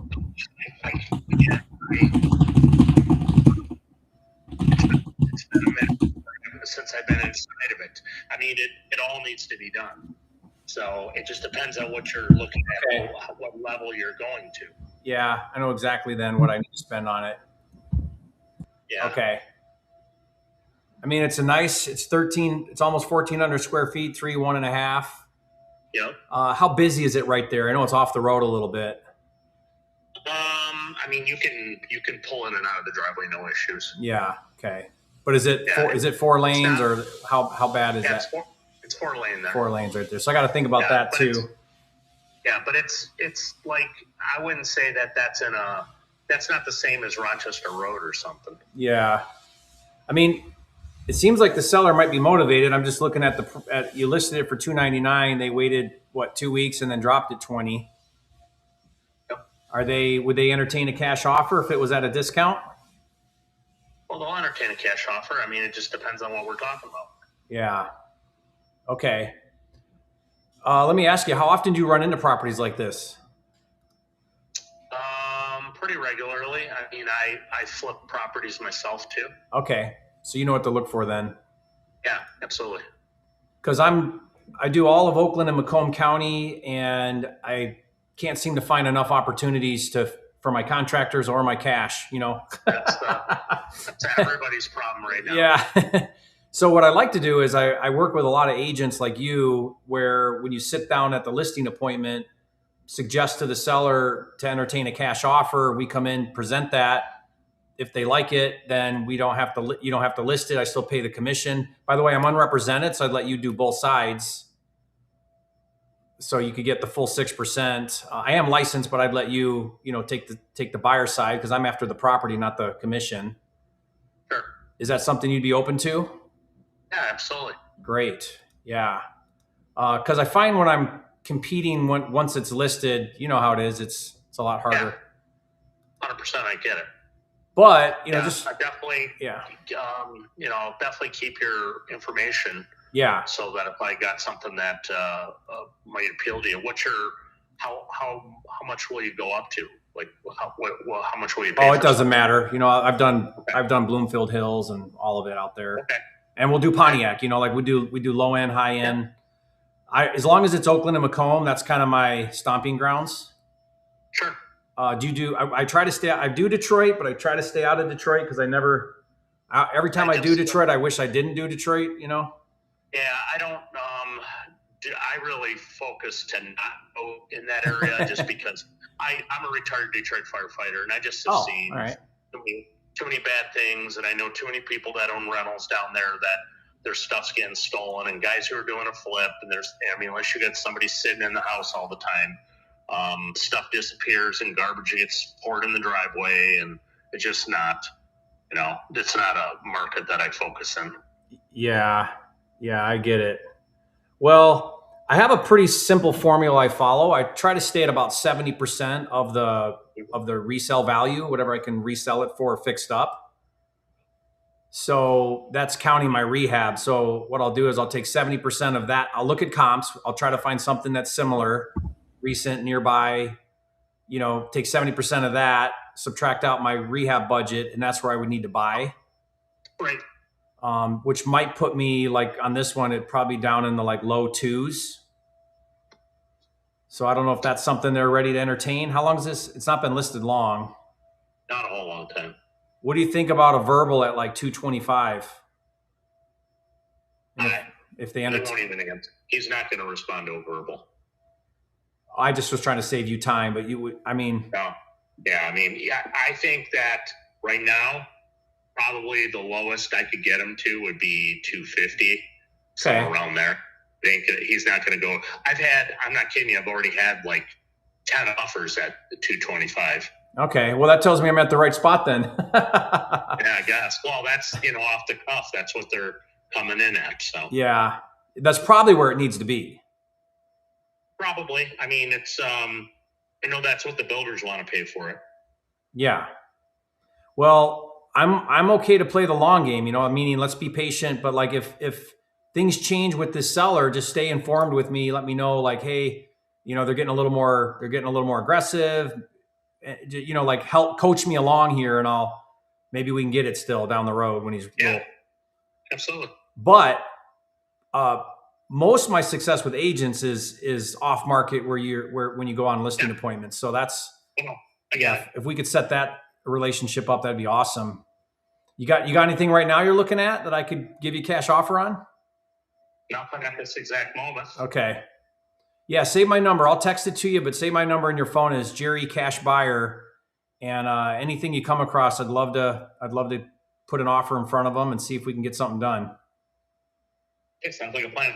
Yeah, like I said, I'll do the full. I can double dip it with you, no problem. Like let you have both sides. I'm happy to do that. Okay, great. Appreciate it. Yep, and I'll run numbers on this. Maybe I don't know if 250 is going to work. It's not looking like it, but I'll still run numbers and text you if that might work. Okay. Okay. Good. Thank you, sir. Thank you. Okay, talk to you soon. Okay, bye. Bye. Okay. There we go. Yeah. Jerry, I want to point out on this listings, maybe you guys don't see the photos, but like the agent only put 5 photos on the MLS, and I think it doesn't even show the bed and bath count on Zillow. So they're super lazy, guys. Like that's why we do this model, because they want speed and convenience just like the seller would. So like if you guys can make it easy for an agent where like they don't have to go through all the crap with like putting it on an MLS, typing everything, put a sign in the yard. That's why when we pitch off market, they don't have to do any of that. They just sign a listing agreement, sign a contract with us, and they're done. Like they have 0 more work involved, and they get to pay twice the amount. So agent is super lazy.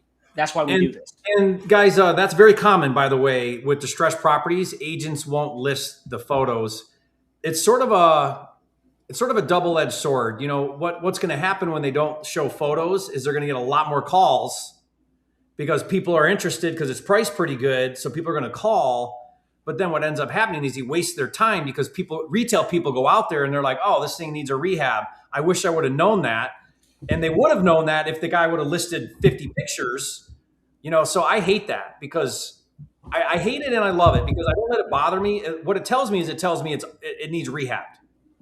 Yeah. Because if it looked nice, they would put the pictures in there. They only don't put the pictures in there when it doesn't look good.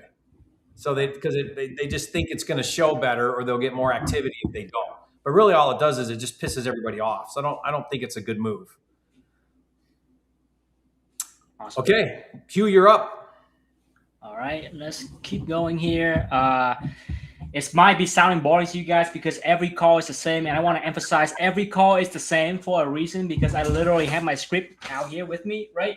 When you do this business, if it's boring, you're doing the right thing because it's supposed to be consistent, the same thing every single time, right? It's fun to say a different script every single time for a show. But like if you're actually doing the business, saying the same thing and have it dialed in is more important than, having a different script every single time. So I just want to show you guys the case it's like super boring.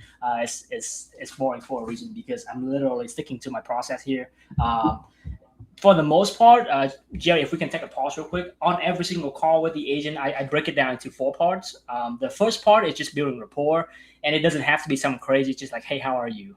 just 10 seconds to 30 seconds. Don't have to chit chat for long on that. Part number two is we basically we briefly explain what we want, right?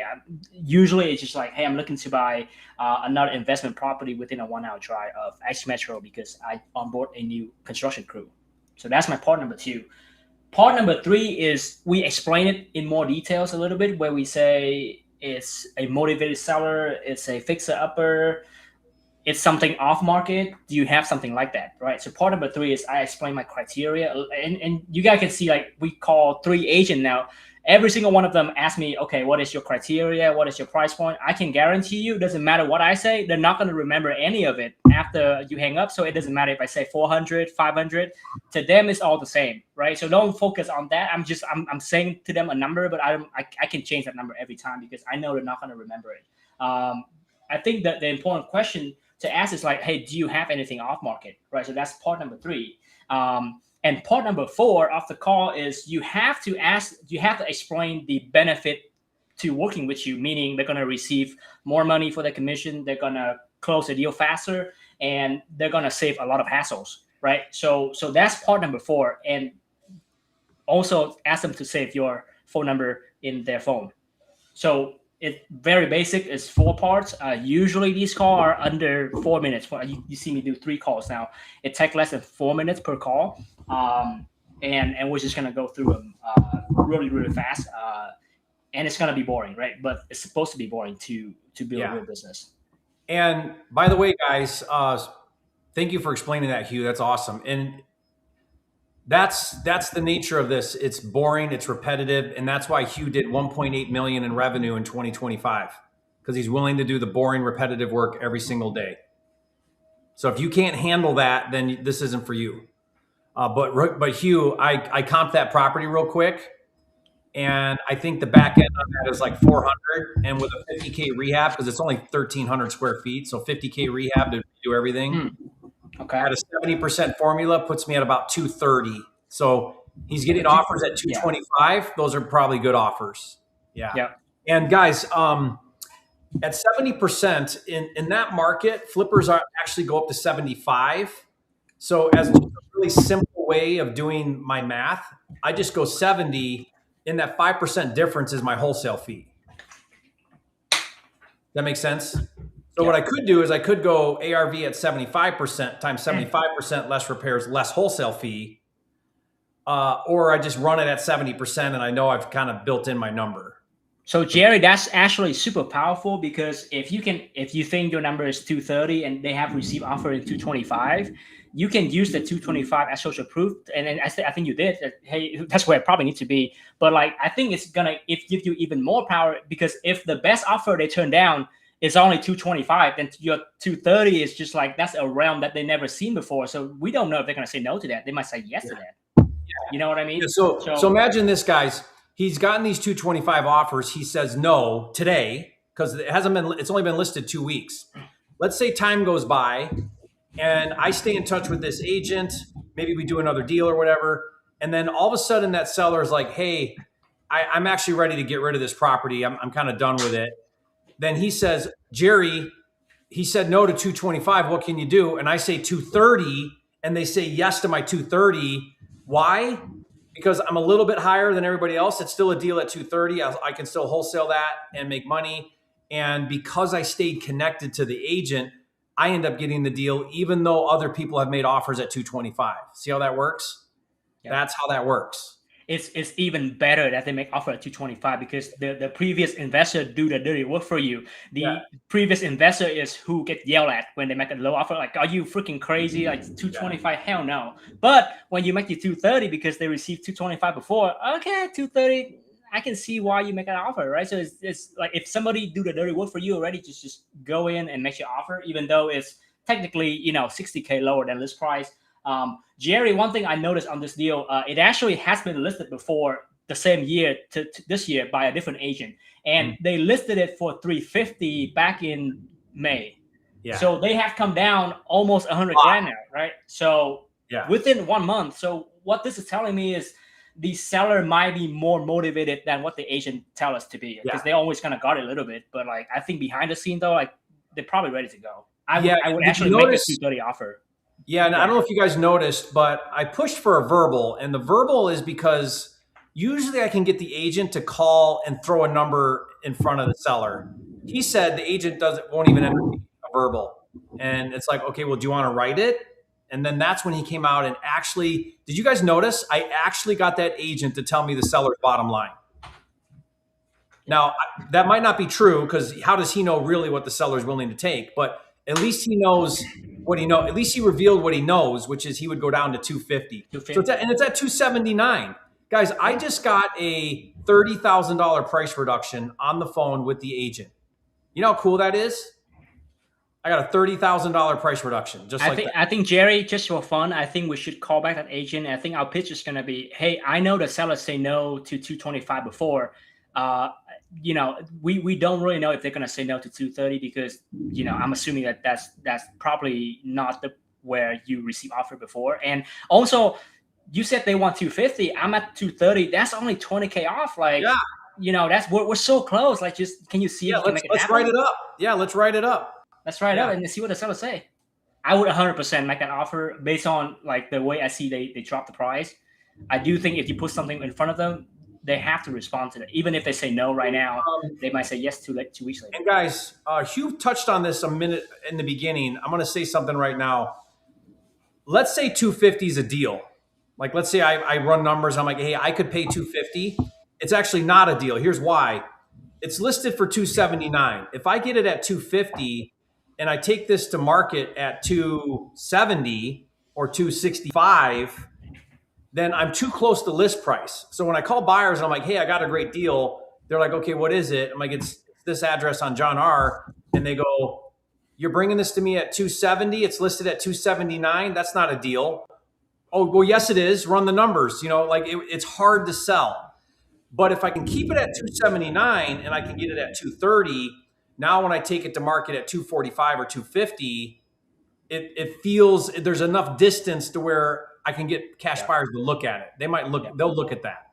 And Jerry, also to put pressure on the timeline, we don't want to wait on this one because we don't want him to drop the price to 250. Because if he dropped the price to 250, now you play that game again where you have to be way lower than 250. So now you might have to go to like 205. You know what I mean? So we want to make an offer when the list price is 280. And let's say if I make an offer on this one, I would tell the agents like, hey, like, just so you know, my appraisal value is heavily depending on what your list price is. So do not drop a dime from now. Just relay my offer. And if they take it, do not drop the price by one bit because it's going to hurt me when I go and get funding for this. Right. So I pitch them real hard. So like, stay at that price. Like, do not drop it, Yeah. Yeah. So true. So true. All right, Hugh, let's call another one. All right. Awesome. We have, oh geez, I'm at like 22 past due now because I blast out like 100 and it trickled down over time. So like right now I'm up to, I only text one agent every 5 minutes, but even now it's piled up to like, there's 22 people actually respond to me that I haven't. You got to turn your automation off. You're never going to get to all those. Yeah, I did. All right. Let's call Kim real fast.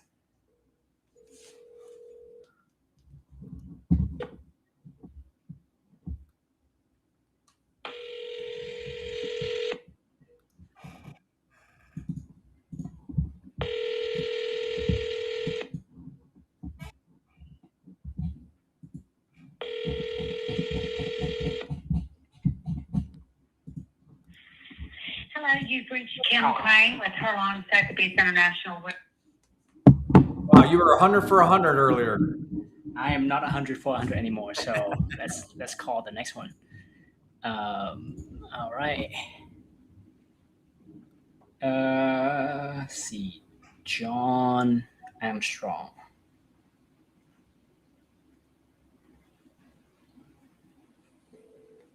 Yeah, I don't even bother comping the listing that they have because to me it's never about the listings.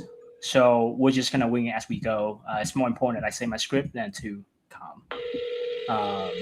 But most of these houses, they can be. Hello? Hello, John. Hey, John, this is Hugh. How are you? Hey, I'm doing great. How are you? I'm doing good. Hey, I appreciate you answer the call on a Friday afternoon. I know usually realtors are at the bar right now, so appreciate you still here. Not me. What's up? Yeah, no, contacting you because me and my partner just on board a new construction crew here, and we're looking for another project in the area, Greenville or within an hour drive. Is that something you can help with? Of course. Okay, perfect. So right now we're looking for properties with motivated sellers that want to sell fast for cash, or just houses that need some work. It's been real difficult for me lately to find any kind of thing on the MLS. It's been pretty slow. So I thought I'd call around and see if you have any stuff coming up, or if you have anybody in your office that might have a pocket listing that I can take a look at. Yeah, did you look at that Wembley house? I did. This one is so nice. I mean, I'm surprised why it still hasn't gone yet. I think you did a pretty good job with this listings. I think I would be more entertained to buy this as my primary, but it's kind of outside my budget right now. I'm not looking to move anytime soon, but it's going to be a great, primary resident for somebody. Yeah, that's the hope. Yeah. Do you have anything else coming up? You talk to any sellers right now that about to list? What budget? Usually it's under 500K, but I got approved up to 3 million. So anything higher, it's case by case. I can stretch, but my sweet spot is usually under 500. If you have somebody who need a cash offer, I'm actually need to buy a house right now in 2 weeks. Otherwise, my crew will have nothing to do. So I'm in on time crunches. So if you have anything, like I said, or even if you can just call around the office here, if somebody have something, I would love for you to write the offer, ask my buyer agents, and I pay you all the commissions if the seller doesn't want to. So we can keep the ball rolling. I got one you can look at. Okay. You have the address? Yes. Give me 1 second. Okay.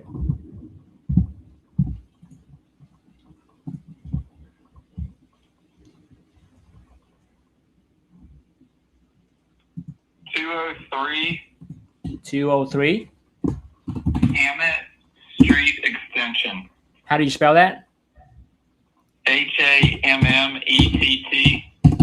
Okay. Street extension. That's it. All right. Let me see. And this is in 29609, right? I believe so. Okay. Gotcha. Can you catch me up to speed with the seller situation on this one? Yeah, we're planning on listing in a couple weeks. And if that's something y'all are interested in, we can make it a quick one for you. Okay. In a good area. Yeah, no, I was gonna say it's in a decent area. I see that it's a pretty good house. Like, what makes the seller want to sell? What do they want to sell for? Yeah. Let me look at my notes. Hold on.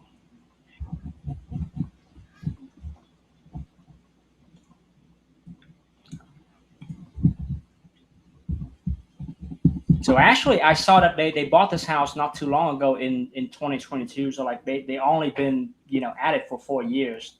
Are they relocating? They're relocating. Okay, gotcha. The photos look pretty nice though on Zillow. So is it still in the same shape? Yeah, they've done a little bit of work to it. I gotcha. Okay. I think they're looking somewhere in like the mid 2s. Okay, got it. So typically, I don't want to waste your time because when a home looks nice like this, typically I'm not going to be able to be offer something competitive. I don't want to waste your time. Usually, my strength is I have a really good crew. So we look at properties that need some work so that we can basically buy the home in the as-is condition. Yeah, that will be more like appropriate for me because I don't want to send you a low offer for no reason, right? I want to justify my offer because it's reflect the current condition. So if you have something like that needs some more work than this one, I think we can do better on those. This one does need some work. Okay.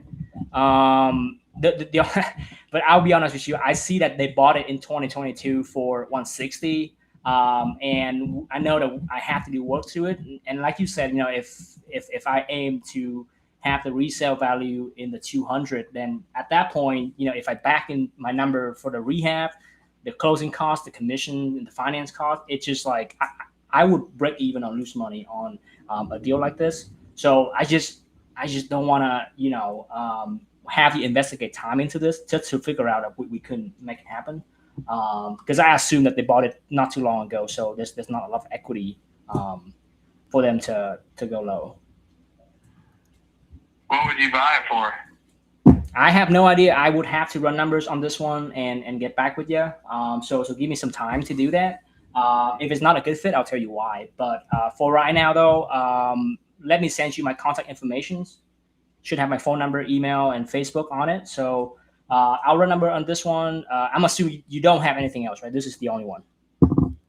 For right now. Okay. At a price point that I think you want to purchase something at, yeah. Okay, awesome. So let me run numbers on this one. If something changed, I'll definitely let you know. Otherwise, save my phone number and we'll talk. We'll talk again soon. Sounds good. Thanks. Thank you. Bye bye.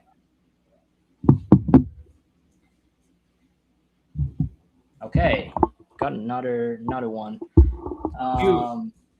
Do you know for a fact you couldn't pay anywhere near what they bought it for?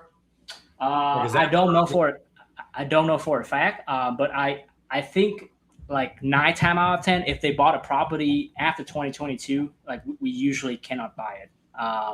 It hasn't always been the case, but even if we buy it, our margin is so small. So it depends. If I have nothing in my pipeline, I will give it a shot. But usually with the way my pipeline look right now, I have so many other opportunities. I would basically just tell them, hey, I try my best.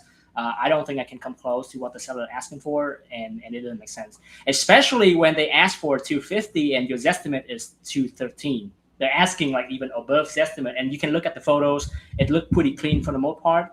Needs some minor work, but not really a deal that I see. Yeah, it was weird. He even though you told him that, he still was like, well, where would you be? So I wonder why he even asked that. Like you just explained to him, there's no way I can pay anywhere near what you just bought it for a couple years ago. Yeah.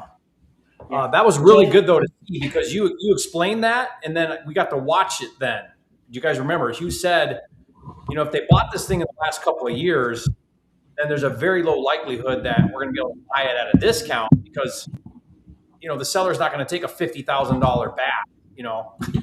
Well, the seller have to pay me money at closing to sell the house, and most sellers don't have the ability to do that, right? They have to physically, instead of closing, they get the money, they have to pay me to buy the house. And most people, they don't even have $1,000 saved up, so like they cannot spend money to sell a home.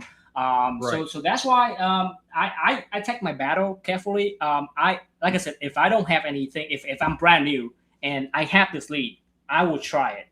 But if I have 10 other leads that I have to make an offer and follow up on, I would not try this lead. So it's really depending on how stacked your pipeline will be. For someone new, definitely try this one, because like you said, the agent is adamant about hearing my number, even after knowing that like I would be coming low. It's like, okay, just let me know where you're at, right? So definitely would worth a try if you don't have anything else. Yeah. So let's address this question real quick. What's the benefit of having a real estate license? Since you fix and flip and wholesale. Well, if you flip as well, if you're just wholesaling, then there's still some benefit to it. If you're also flipping, there's a lot of benefit, because you can list your own flips. Now, one reason why I love having a real estate license in a core market where I'm doing direct to agent is, if you guys remember that very first call I did with Cal Fowler, and it was the bank property, and he said, yeah, just go look at it. Well, I have a license, so we can just call the office, the lockbox number, set up a showing, and we can go look at it. Whereas if I don't have a license, I got to make him meet me there, and he ain't going to want to meet me there. He's too busy. He's got all these bank properties. He's doing his thing. So the more difficult I make it on him, the less likely he wants to work with me. So having your license allows you to set up your own showings. You can go look at properties. It allows you to list your own properties.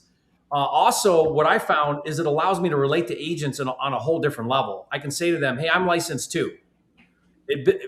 Other agents respect other agents typically, because if you're licensed, then they'll look at you as a level of professional, because they think having a license means you're a professional. It doesn't mean that, but to them it does. Also, Jerry, something you can say too is like, hey, I'm licensed, so I see everything on the MLS already, so I don't want to waste your time. You don't have to send me stuff that's online, unless it's your own listings. Right. So but if you don't have a license, then, don't feel comfortable saying it. Jerry, one thing that I also love about having a license is if you do a takedown model, you basically save a lot of cost that way. Meaning if you buy the property, you skip the whole dispo process, you just basically use the MLS to sell. It saves you 3% every single time. So, and also you can control the dispo process, because if you use an agent to sell your home, you don't have any clue if they're doing a good job or not. To me, I have trust issue. I don't know if the agent answer all the incoming calls from buyers. I don't know if the agent follow up with people for feedback, right? But if I'm a listing agent on my own listing, then at least I can control that in-house. Yeah, great point. And by the way, this is a good point here. Certain states require you to be licensed. So there are certain states that require, if you're going to do a traditional assignment of contract, where either to do the assignment, you need a license, or either to publicly market your contract, you need a license. And guys, I have a report that I do. You can go to wholesalerregulations.com and download that. But I list all the states and the different regulations. There's 5 or 6 states that require you have a license to wholesale, like Virginia, Pennsylvania, 3 or 4 other states. And there's 5 or 6 states that require a license if you publicly market your contract for sale. Yeah. So, and then there's a lot of states that have disclosure rules and different things. But now there's enough states. There's probably half the states now that have some form of regulation. So you do need to know. It's coming. Yeah, it's coming, and you do need to make sure you know what you can and can't do in your state, for sure. Yeah. Jerry, I think that's the number one reason why I went and get my license back in 2024. If you remember, at that time, we see South Carolina came out with this crazy law where, like, hey, they're going to ban they want you to be licensed to wholesale, but if you're licensed, you cannot wholesale. You cannot wholesale, so yeah. When I see that, and like I'm right next door, right? I'm in Georgia, like most of my business is in Georgia. So like when I see that, I know it's just a matter of time before they come out with something. Yeah. I don't want to be caught by surprise. And North Carolina, they proposed a really aggressive bill, but it did not pass, thankfully. But it's coming, guys. So I'm a big proponent of getting your license. It's going to allow you to, be one step ahead of regulation. I think in time, they're going to pretty much make everybody have a license to wholesale, Yeah. So get it. This person's asked a lot about this question here, or at least a couple times in the chat. Double closing. So when it comes to regulation, double closings is the gray area. So some states, they do not put anything in the law specifically about double closing, typically outline the assignment or equitable interest. It's a gray area because your BC contract with your buyer is equitable interest, because you're contracting a property you don't yet own. Yeah. Now, it's a gray area because they don't specifically talk about it, and it's going to take precedent. It's going to take case law before we know how they handle it, right? So in a lot of these states that have regulation, people are getting around the regulation by double closing.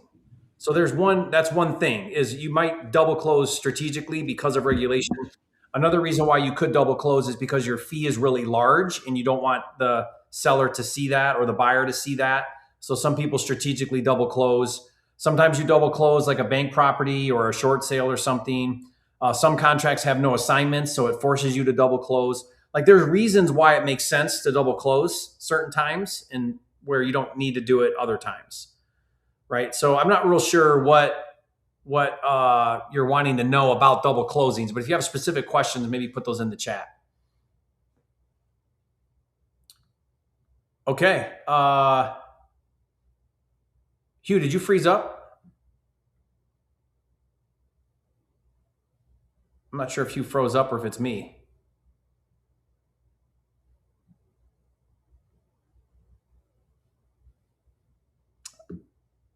Hugh, see if you can refresh your screen or maybe jump back in. I'll text him real quick. Guys, am I frozen or is Hugh frozen? Leave a comment real quick. Let me know. I don't know.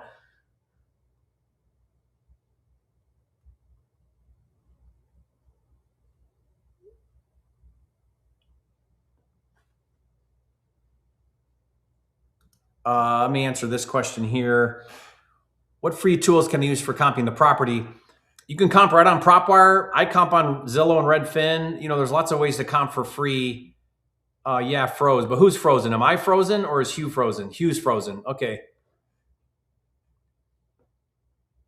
I'll wait for him to come back in. But you guys can hear me fine? I'm not frozen, just Hugh? Hugh is gone. Okay. I'm going to go ahead and call another one. I'll keep an eye on Hugh trying to come back into the chat here. But let me call another one here. On this one right here.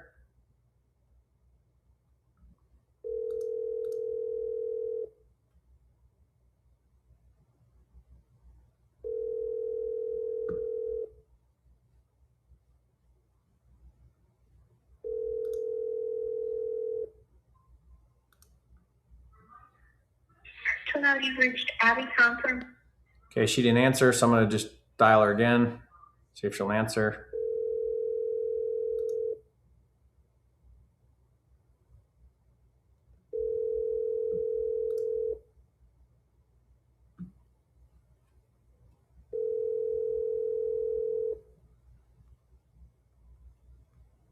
Hello, you've reached Abby Thompson. Sorry I cannot come to the phone right now, but please leave a brief message and I'll get back with you. Thank you. I'm going to send Hugh the link to get back in. Maybe he's got an internet issue. Okay.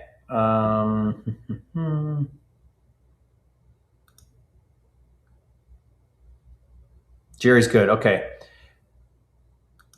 Jerry, what state would you say is best for on-market wholesale and why? I think it works everywhere. I think everywhere is great to do on-market. I don't know that there's, for on-market, I don't know that there's anywhere that would not be good. I mean, maybe heavily regulated states that would make that hard. Oh, let me see if he's trying to join. There he is. Sorry, I got a thunderstorm. It's reset the whole thing. There he is. You hear me now? Yep, you're back. Okay, cool. Yeah, I got a thunderstorm, so just reset my whole power. Yeah, this question here, I'm looking at, Hugh. What state is best for on market? Ooh, yes, I have a very heavy opinion on this. Curious to see what you say, but I'll keep my piece.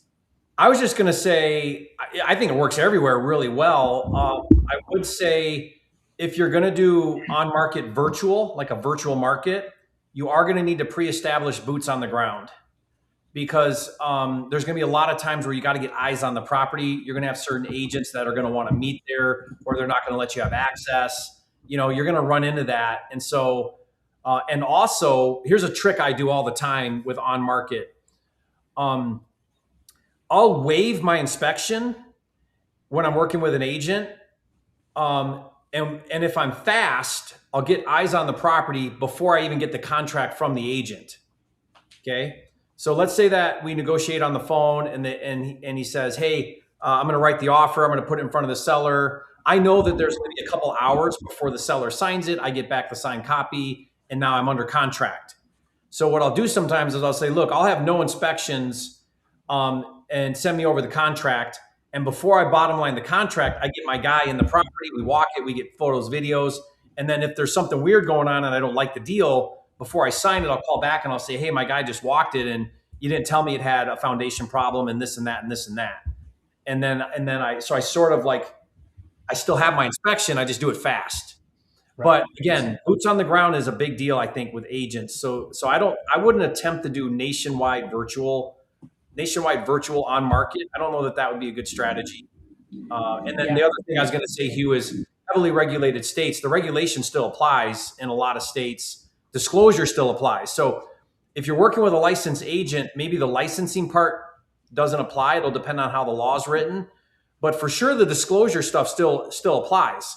So now you have something in like Washington where like you cannot wholesale whatever unless you're working with an agent? Is that like Washington State has a law where private contracts have to have a real estate agent representing either party, or if you don't, then you have to give the seller the option to get an appraisal that you pay for, and then they can cancel the contract after they get the appraisal. So that's perfect for this model, because this model you have an agent involved in the model like 100% of the time, so it doesn't matter to the agent model anyways in Washington State, right? Yeah. But you're gonna chase away a lot of the direct-to-seller wholesaler who have to go through all that hoop. So, yep. What would you say about that?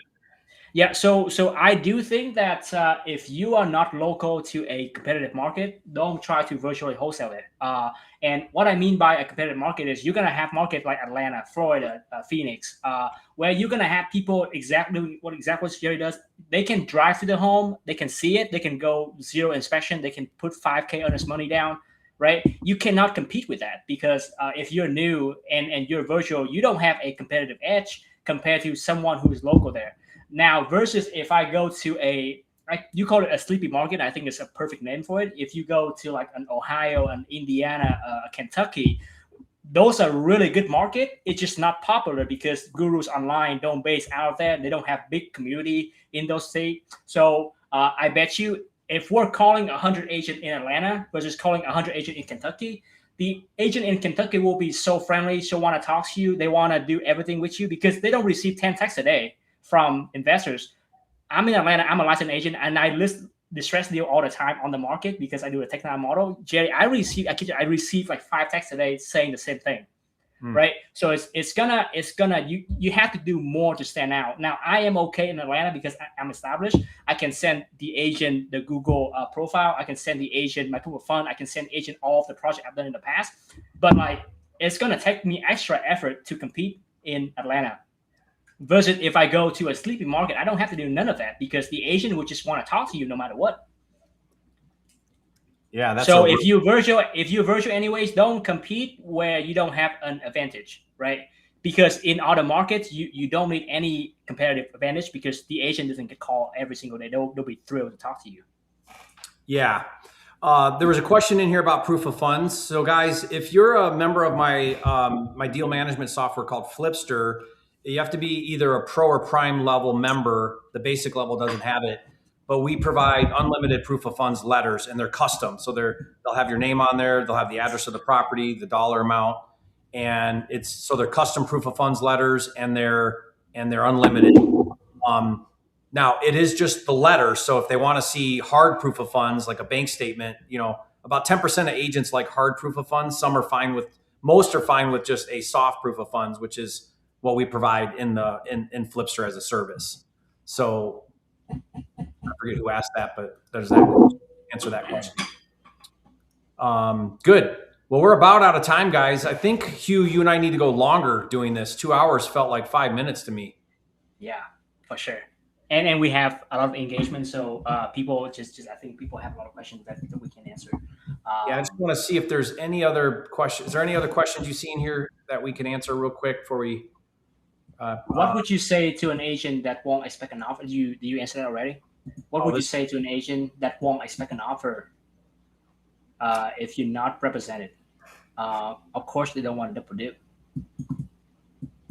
I think what they're saying is if the agent doesn't want to dual represent, you will run into that. I run into that sometimes. I think it's the stupidest thing I've ever heard. Like, why would you not? But maybe they want to maintain the relationship with the seller. A lot of agents are worried about being on both sides. What I do is I offer it, and then if they want it, great. If they don't, then fine. We'll just have. I'll tell them fine that we'll have buyer representation because I don't need buyer representation. Yeah, and then that saves 3% to the seller, which means you can pay more. So it comes out good that way. Very early on, Hieu, I saw somebody say Texas is a non-dual agency state. There are actually, I think, 13 or 12 or 13 states. Oh my God. I love that question. Every time I see that question, I don't care what state you told me. I can tell you there's probably 10 wholesalers who are doing the double dip strategy in that state. Yeah. So like that's the way to do it. I've done it in Texas dozens of times. Yeah. So what you do, guys, is just say to the agent, look, I'm unrepresented and I don't need buyer representation. The buyer side is up for grabs. Are you interested in it? You can represent me or however you want to structure it for the buyer side commission. Now, in a non-dual agency state like Texas or Florida, they can still be a transactional broker, which means they don't represent either party, but they still represent both parties. They can get both commissions. Let the agent figure it out. Trust me, they know how to do it in Florida and Texas and everywhere. Yeah. Just offer it. What I've seen they do most of the time, at least in Georgia and South Carolina, they will represent the seller as a client. So they have the seller best interest in mind. They'll represent me as like a customer, meaning, hey, I'm only pushing paper for you. I don't look out for your best interest. I don't care if you lose money. I care about the seller, but I still gonna earn your 3% commission because I work for you as a customer. So, but then again, like they will know how to do it. And even let's say if they don't want to take it, then I'll say fine. That's really appreciate your transparency here. What I can do is I can put the buyer commission to be $0. So this way your seller just earn an extra 3% compared to any other offer you receive from other agent. Your seller have to receive less than 3% because they have to pay a buyer agent. If you work with me, the seller make more money. So that's a win-win. Would you be able to do that? How can they say no to that, right? The seller make more money. If they truly represent the seller, they would want the seller to make more money. They would want you to like have to hire another agent just so that the seller receive less than 3% from the original price. Yeah. Yep. Good point. Another question here, and then we'll wrap up, Hieu. I keep running into the issue of the agent shutting me down before I even get to the offer. Any advice? If I were to audit your call, somewhere along the way, there's a disconnect. You're not connecting with that agent. You're not resonating with them. Maybe they're misunderstanding you. If you're not coming across very confident, then that's going to affect you. Some agents are super rude and it doesn't matter what you say. Today we had all nice agents. There were no rude agents. But if we were to go another hour, I'm sure Hieu or I would talk to a rude agent. Probably not Hieu because they're inbounding him. I filter by text, Yeah. But I would get it because I'm cold calling. So some of them would be rude and stuff. It's just all part of it. But if it's consistent, if you're consistently getting non-responsive agents, then you got to really think through your process and what are you doing to not connect with that agent? Somewhere you're having a disconnect. Yeah. Anything you'd add? And again, I would also that's part of it, and it's also going back to like, are you calling an agent that received 10 calls just like you, and you didn't stand out, right? So like if I'm calling an agent in Atlanta, I have to be extra special. I have to be like, hey, I have a crew. Here's my address. Here's my page, right? They have to feel like you're real. Like if you're in one of those markets, if you're in Las Vegas, Phoenix, California, they receive call like this 100 times a day. That's why they get pissed off and they don't want to even hear your pitch like that. Just give me your number. I don't care what you say. I received. This is like my 5th call for the day. That's why they cut you short. Right. So like, just know if you're in one of those competitive markets, you have to be extra confident. That's what I'm saying. If you're new, even if you're local to one of these states, try somewhere else to build your confidence. Try somewhere else to build up like your resume. Right. You have to be able to tell them, I flip these houses. I close these deals. Here's on the HUD. Here's my page. Right. If you don't have none of that, then it's really hard for you to start out in one of those markets because agents shut you down exactly because they receive the same pitch like 10 times a day. Yeah, totally. Yep. So. All right, great. Well, guys, thank you for being here and participating. And I had a lot of fun doing this. Hieu, let's do this more often. If you're up for it, Hieu, I would do this consistently and regularly. We could make maybe a show out of this. We can make a show out of it. Yeah. Keep teaching people how to do this at a high level. Yep, we can do this for fun, and also you get a deal. I have 3 new connections, so it's sort of win-win. Yeah, this is great. Okay, thank you, Hieu. Thank you, everybody, and let us know if you want us to continue doing this show, and we'll keep doing it. Appreciate you guys. Comment. Yeah.